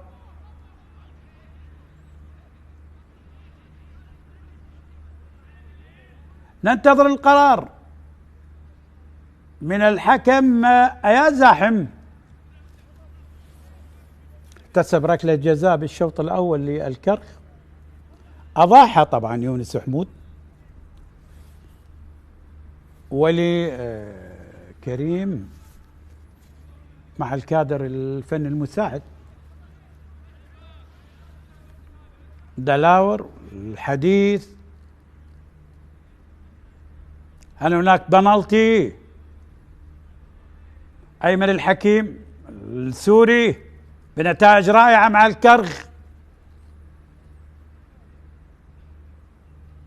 ركلة جزاء على ما يبدو، تم التأكيد. خلينا نشوف هدفين لهذا اللاعب في هذا اللقاء، يصل إلى 9 أهداف.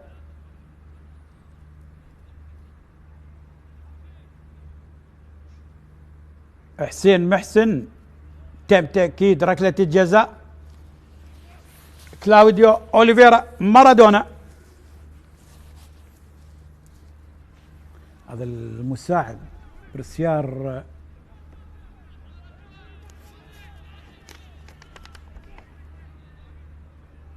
عبد الرضا، مساعد مع ولي كريم. جعفر الشيشي اعتقد ان تركت لمروان، خلينا نشوف. ربما مروان، اي نعم مروان حسين. مروان مع جعفر، ركلة جزاء لنوروز، هل يقلص الفارق؟ مروان حسين،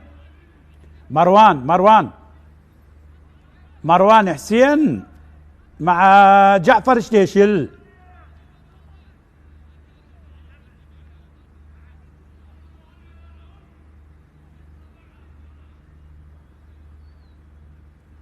اعتقد القرار لم يؤكد ركلة الجزاء، لأن الموضوع، لاحظ اللقطة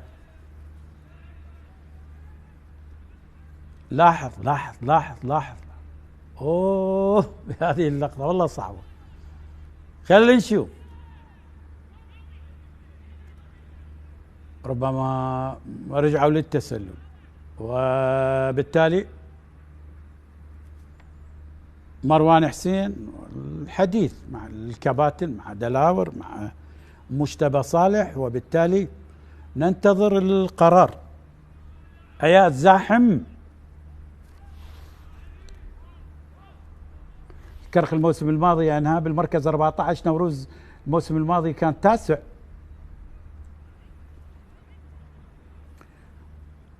ولي كريم والنظرة لاعب الدولي السابق، لاعب القوى الجوية ولاعب الطلبة. هاي زاحم، وصل القرار، لا وجود لركلة جزاء. التسلل طبعا على أحد لاعبي نادي نوروز. لاحظ اللقطة، التسلل على البرازيلي خوزيه نيتو. لا وجود لركلة جزاء، باقي النتيجة ب 3-0. 3-0 ومركز ثالث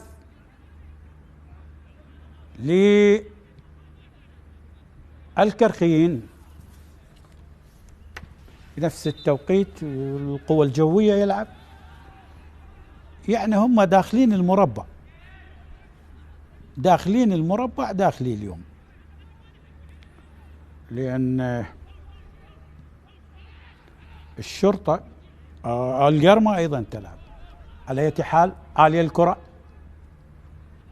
اليوم هم بالمربع مؤقت ولو 24 ساعة بانتظار لقاء الشرطة والميناء في البصرة. 26 نقطة للكناري للكرخ رائعة وجميلة، وأفضل ما فعل الكرخ في آخر 8 مواسم هو المركز السادس موسم 2018 ب56 نقطة. كل يعلم الدوري طويل، ولكن فريق طبعا أكثر من 4 أشهر لا يخسر على ملعبه إلا مباراة واحدة أمام القوى الجوية افتتاح الدوري. فريق بأسماء شابة باستقطابات شابة، هكذا هو الكرخ، ماكينة لتفريخ اللاعبين الموهوبين وبعد ذلك الانتقال إلى الأندية الجماهيرية. عالية الكرة، البرازيلي نيتو يحاول إلى التماس، هذا خوزيه راجع الكرة، علي حسين يلعبها عالية، جعفر شنيشل على دفعته بالسلام. الراية والتسلل على نادي نوروز. اهدأ انتم كباتن يا محمد دلاور ويا مجتبى. حلوة المباراة لغاية الآن. لاحظ حلوة هاي، تسلل على البرازيلي نيتو وألغي البنالتي، وكانت ركلة حرة غير مباشرة للتسلل. انطلاقة لنادي نوروز، المحاولة تصل لجعفر شنيشل. الجولة القادمة نوروز سيضيف القرمة في السليمانية، الكرخ سيضيف هنا في بغداد المتصدر أربيل لحساب الجولة 15. الكرخ راح يضيف أربيل بالجولة القادمة. أربيل المتصدر ب30 نقطة، الكرخ بهذه النتيجة دخل المربع ب26 نقطة. انطلاقة الآن داخل منطقة الجزاء وإلى الركنية، ركنية للكرخ. الحكيم لغاية الدقيقة 70 ما غير، ربما يغير الآن. هذا مجتبى، علي قاسم يترك المباراة، سجل هدف رائع في هذا اللقاء، وحيدر أحمد يشترك في أول ورقة للمدرب السوري أيمن الحكيم. عالية الكرة داخل منطقة الجزاء، المحاولة للكرخ قريبة جدا، ابعاد من الدفاعات من إبراهيم محمد. حسين محسن يلعب الكرة، مصطفى رميض من هناك، مجتبى تمريرة مع حسين زياد، الابعاد الآن إلى التماس. هذا حيدر أحمد،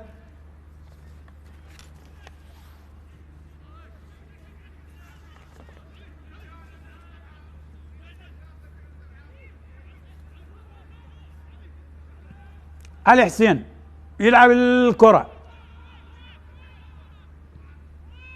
التمريرة دقيقة 70 3-0 للكرخ على حساب نادي نوروز. نيتو قريب، قطع ممتاز، حسين محسن أمامية، الكرخ انطلاقة الآن، مصعب جمال تمريرة، تغطية حاضرة من اللاعب جوشوا أحمد إيسيا. الخطأ هذه المرة لإبراهيم محمد، هذا أقدم لاعبي الفريق مع محمد دلاور، يعني مع الفريق في قبل أن يصل إلى الدوري الممتاز. هذا تقي فلاح، لاعب اللي اشترك بشوط المباراة الثاني، لعب للكرخ بفترة من الفترات.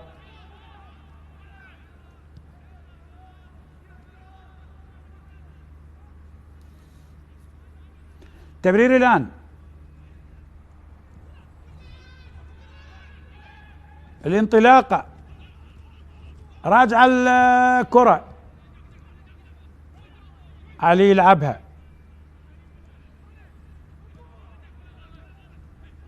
جوشوا إيسيا،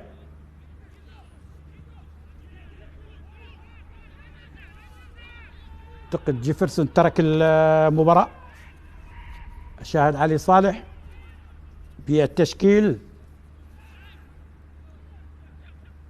كرة بها الوسط، تقطع الآن، الانطلاقة، مصعب جمال،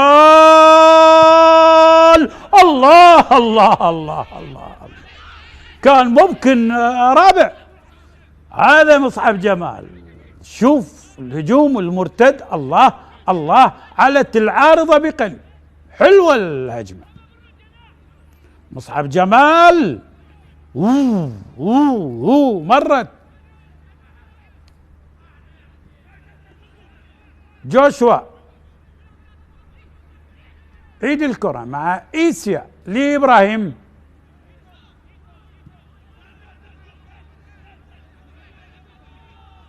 كرة راجعة لعلي صالح مع نادي نوروز، اللاعب اللي كان مع كربلاء بفترة من الفترات.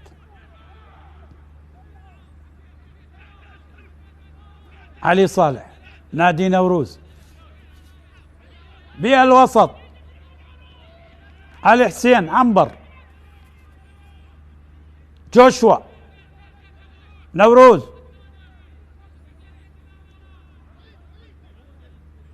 حاول يلعب الكرة، علي تمرير،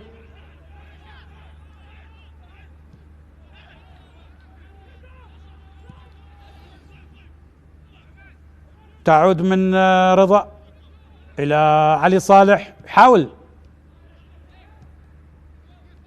حيدر أحمد، حاول نادي نوروز، لكن هو أمام تنظيم دفاعي وأمام يعني منتجين خطيرين. مجتبى يلعب الكرة، تحضير وتسديد من صهيب، راجعة بالوسط، حيدر عيد الكرة للكرخ، الكرخ شكل ثاني، وضع ثاني مع العقيد، مع السوري أيمن الحكي، هذا البوص.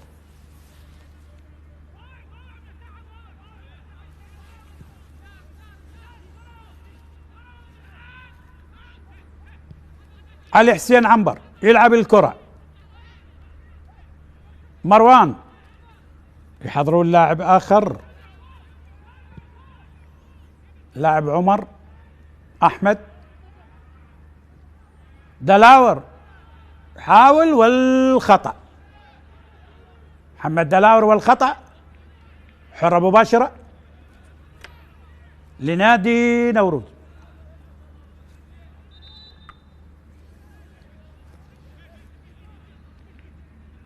مع الأهداف الثلاثة يعني تجاوزنا 300 هدف في 130 مباراة. كرة اللعب، مجتبى عيد الكرة، ابعاد وخطيرة الكرة، والراية والتسلل، الراية والتسلل او الهدف. خلينا نشوف الراية والتسلل على نيتو. هل هناك شيء؟ خلينا نشوف القرار.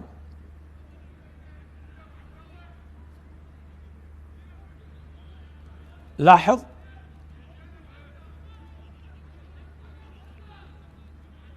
اعتقد متسلل باللقطة الماضية، صهيب بهذه اللقطة التسلل.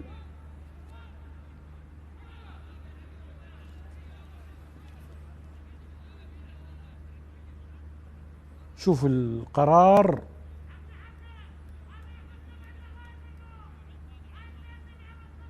تأكد. أيها الزاحم في حديث في غرفة الفار، ننتظر القرار. هل هناك شيء؟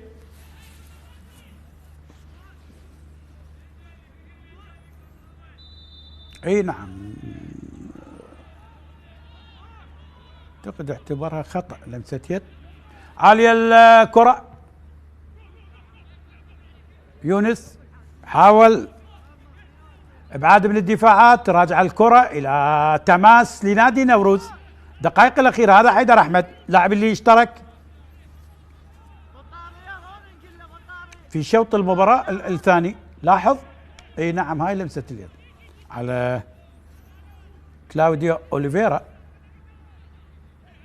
واضحة واضحة.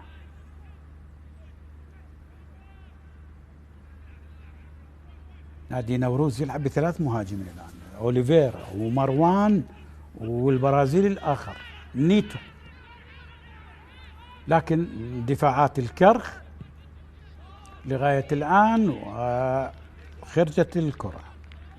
سيم فاهم سيشترك، وعمر أحمد بورقتين للسوري أيمن الحكيم.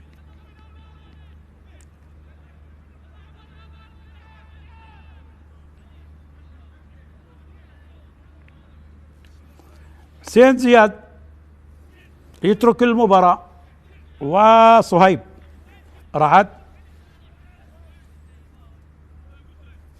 30 يشترك عمر أحمد، ويشترك 27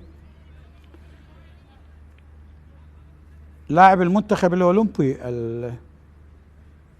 العراقي حسين فهم. حسين فاهم يشترك مع الكرخ. كرة بالوسط، ابراهيم انطلاقة نيتو مع حسين محسن، وقطع للكرة، تماس لنادي نوروز. يحاول نادي نوروز بالدقائق الأخيرة، هذا تقي فلاح يبحث عن هدف تقليص على الأقل، وبعد ذلك التفكير، لكن هو أمام الكرخ، واليوم الكرخ بيومه يعني أدى مباراة ممتازة. مصطفى رميض يبعد الكرة، راجع الآن إيسيا، تسديدة، الله يا جعفر يشنيشل بمسك رأ.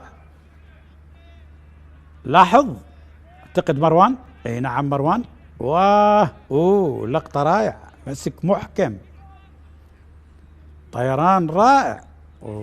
يا جعفر شنيشل، يا جعفر شنيشل بهذه اللقطة، الله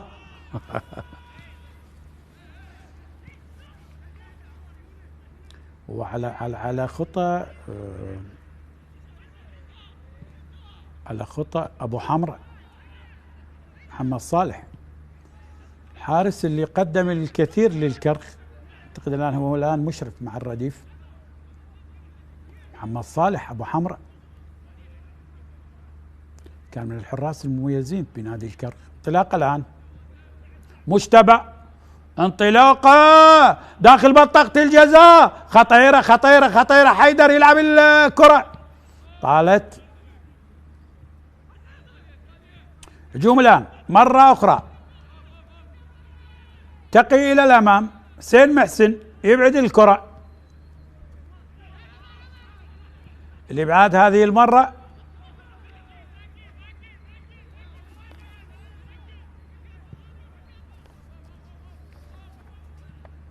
الكرخ يحاول، دلاور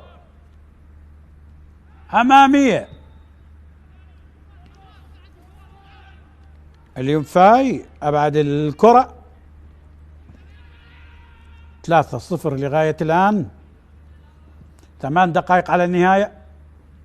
يا من تتابع قنوات شبكة الإعلام العراقي في كل مكان، داف الكرخ عن طريق يونس حمود هدفين، وهدف لعلي قاسم. تقي يلعب الكرة عالية الآن، الانطلاقة والخطأ، حرة مباشرة على محمد دلاور. بالسلامة بالسلامة لحسين فاهم لاعب المنتخب الأولمبي العراقي. شوف بهذه اللقطة مع محمد دلاور، بالسلام.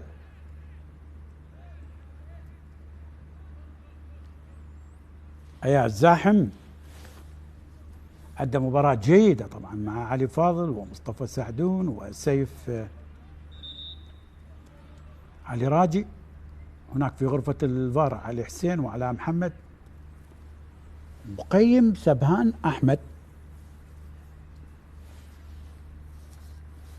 اليوم نحاول نشيد طبعا بالمنسق الأمني من العنصر النسوي بالتوفيق إن شاء الله.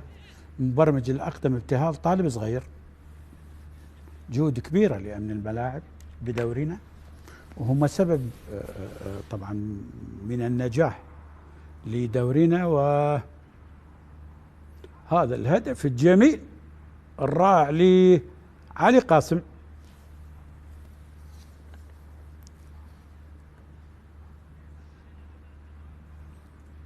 لاحظ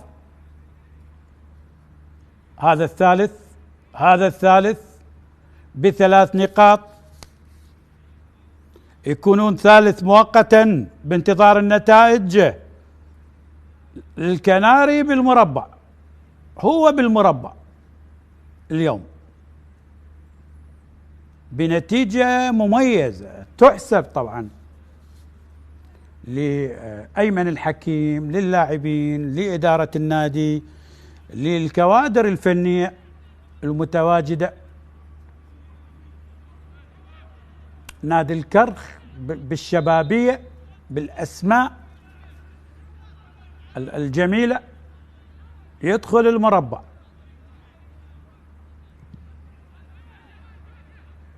عالية الكرة، جوشوا يقطعها، علي صالح التمرير مع تقي فلاح، حاول يلعب الكرة، جوشوا لعلي صالح.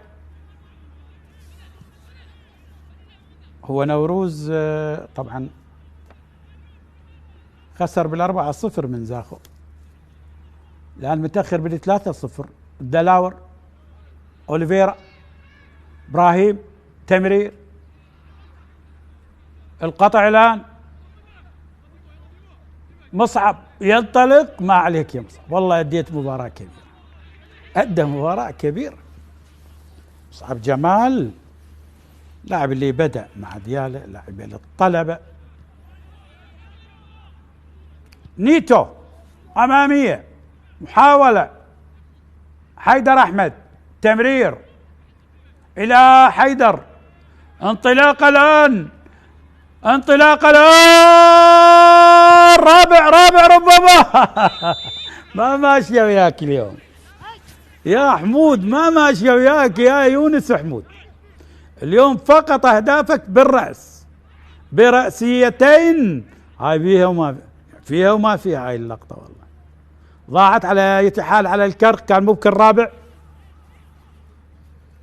أحمد إيسيا، أوليفيرا، التمرير، الإبعاد لحيدر، الانطلاقة كانت من هاماني إلى الأمام. حمود 9 أهداف.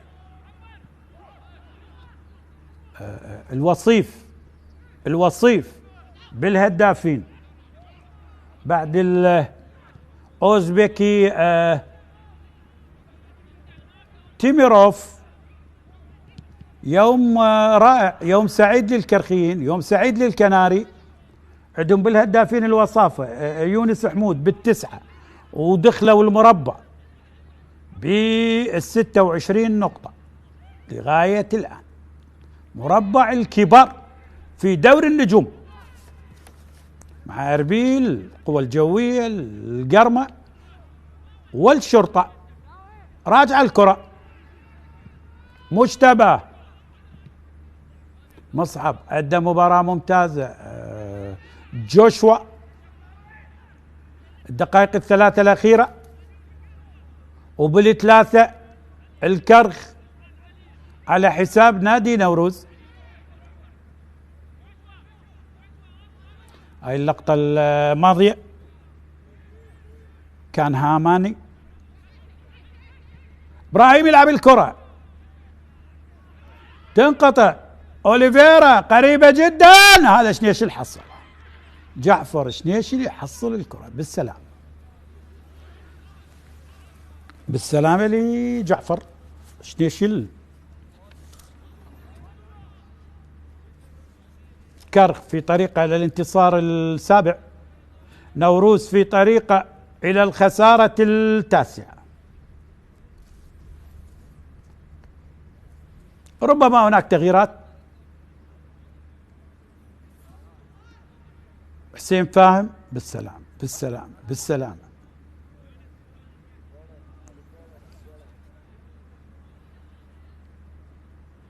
حسين فاهم وحمود. محمد مصطفى يشترك.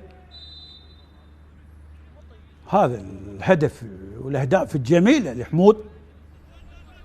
يونس حمود، شوف الرأسيات الرائعة بالراس، هدفين حير كل الحراس. صعبة صعبة صعبة، ما يجيبها أفضل الحراس لأن لقطة صعبة. حيدر علي اشترك، واشترك محمد مصطفى. بالسلامة لحسين فاهم لاعب المنتخب الأولمبي العراقي، يعني يا دوب اشترك بالشوط الثاني وانصاب. سلامة، السلامة والعودة إن شاء الله، العودة السريعة إلى الملاعب. تقي يلعبها، تبعد من دفاعات الكرخ. محاولة الآن،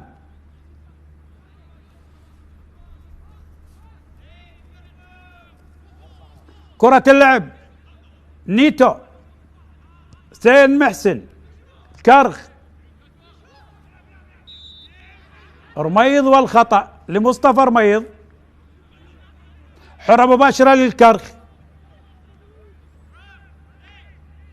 أيمن الحكيم أينما يحل يترك بصمة. العقيد السوري يصل بالكناري بالكرخ إلى المربع، إلى مربع الكبار. علي صالح، تقي أمامية، بعد للكرة بالوسط. رميض، حيدر يحاول، حسين محسن قريب، أوليفيرا راجع الكرة. أحمد إيسيا لإبراهيم. جوشوا من نيجيري إلى نيجيري.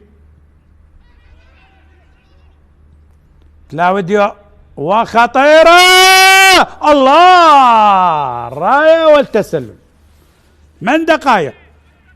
سنلعب لغاية الدقيقة 98. يا من تتابع قنوات شبكة الإعلام العراقي في كل مكان، الكرخ بثلاثية على نوروز. أهداف الكرخ طبعا سجلت عن طريق يونس حمود هدفين وعلي قاسم هدف. أربيل يبقى بالصدارة ب30 نقطة، القرمة 26، القوى الجوية أو الكرخ 26، القوى الجوية 25، الشرطة 25، بانتظار النتائج.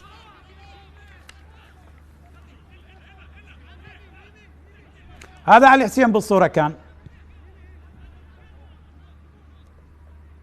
علي صالح، تمرير، جوشوا، ابراهيم محمد في صراع مع مجتبى، عيد الكرة، تقي، نوروز، عالية، خطيرة خطيرة خطيرة، لكن جعفر يحصل الكرة. حارس الشاب قدم مباراة ممتازة اليوم. هذا جعفر شنيشل، لاحظ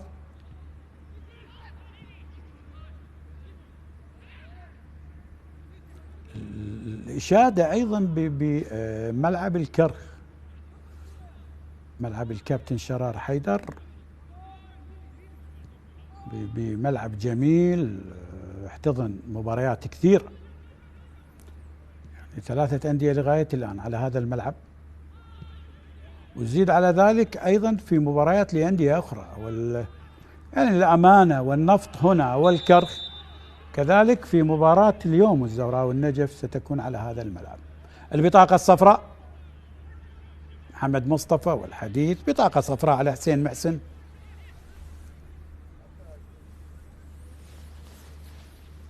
بطاقة صفراء على صاحب الفانيلة الصفراء،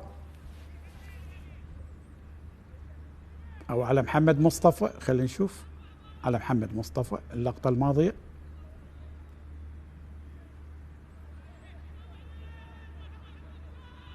لاحظ، شوف هذه اللقطة، و مع مارادونا كلاوديو أوليفيرا، 3 مواسم مع نادي نوروز، هدفين على النفط والغراف. هذا محمد مصطفى اللاعب اللي اشترك بشوط المباراة الثاني.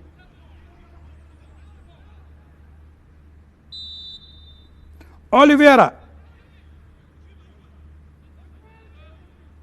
تلعب، واو، مرت على نادي نوروز، ضاعت على نادي نوروز. لاحظ إلى ركلة مرمى. هذا أوليفيرا،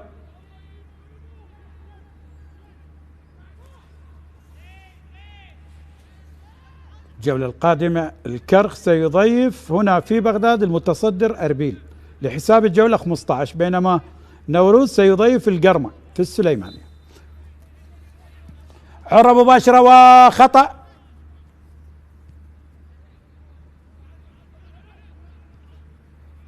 خطأ للكرخ. محمد مصطفى، اياد زاحم أدار مباراة جيدة. أحمد إيسيا إلى التماس، لا خلاص. هذا أحمد إيسيا، الكرخ ب3 أهداف ب3 نقاط جديدة.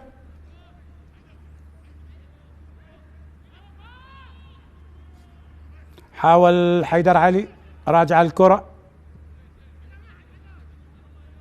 علي صالح نادي نوروز لأحمد إيسيا النيجيري، حاول التمرير. دلاور يلعب الكرة، مجتبى يقطع الكرة مع حيدر، مصعب قريب، لاعب البديل علي حسين. مجتبى، الهجوم المرتد الآن للكرخ، المرتد الآن حيدر. أحمد، تمريرة لمصعب، حاول بالكرة أمامية، وحلو، حاول، فكرته جيدة لكن طالت على مصطفى رميض، لاعب اللي قدم مباراة رائعة. خلاص 2 دقيقة متبقية على النهاية. الكرخ سيرفع رصيده إلى 26 نقطة، نوروز يبقى ب 13 نقطة. إبراهيم ابعاد لي الكرة، كانت من هاماني، راجع الهجوم الآن، مصعب والتحضير مع حيدر أحمد، لا وجود لي خطأ، الصراع من الجهة البعيدة، البرازيلي نيتو، تمريرة أوليفيرا واعتقد الراية والتسلل، كلاوديو أوليفيرا، لكن راية مصطفى سعدون حاضرة. لاحظ اللقطة الماضية، مارادونا والراية والتسلل، حسين محسن، الكرخ تلعب ابن حسين أمامية، راجع الكرة لمجتبى، حيدر يحاول من هناك، مجتبى صالح عالية وتقي عيدها، عاد الكرة لرضا عبد العزيز الحارس اللي يتمكن من رد ركلة جزاء بالشوط الأول.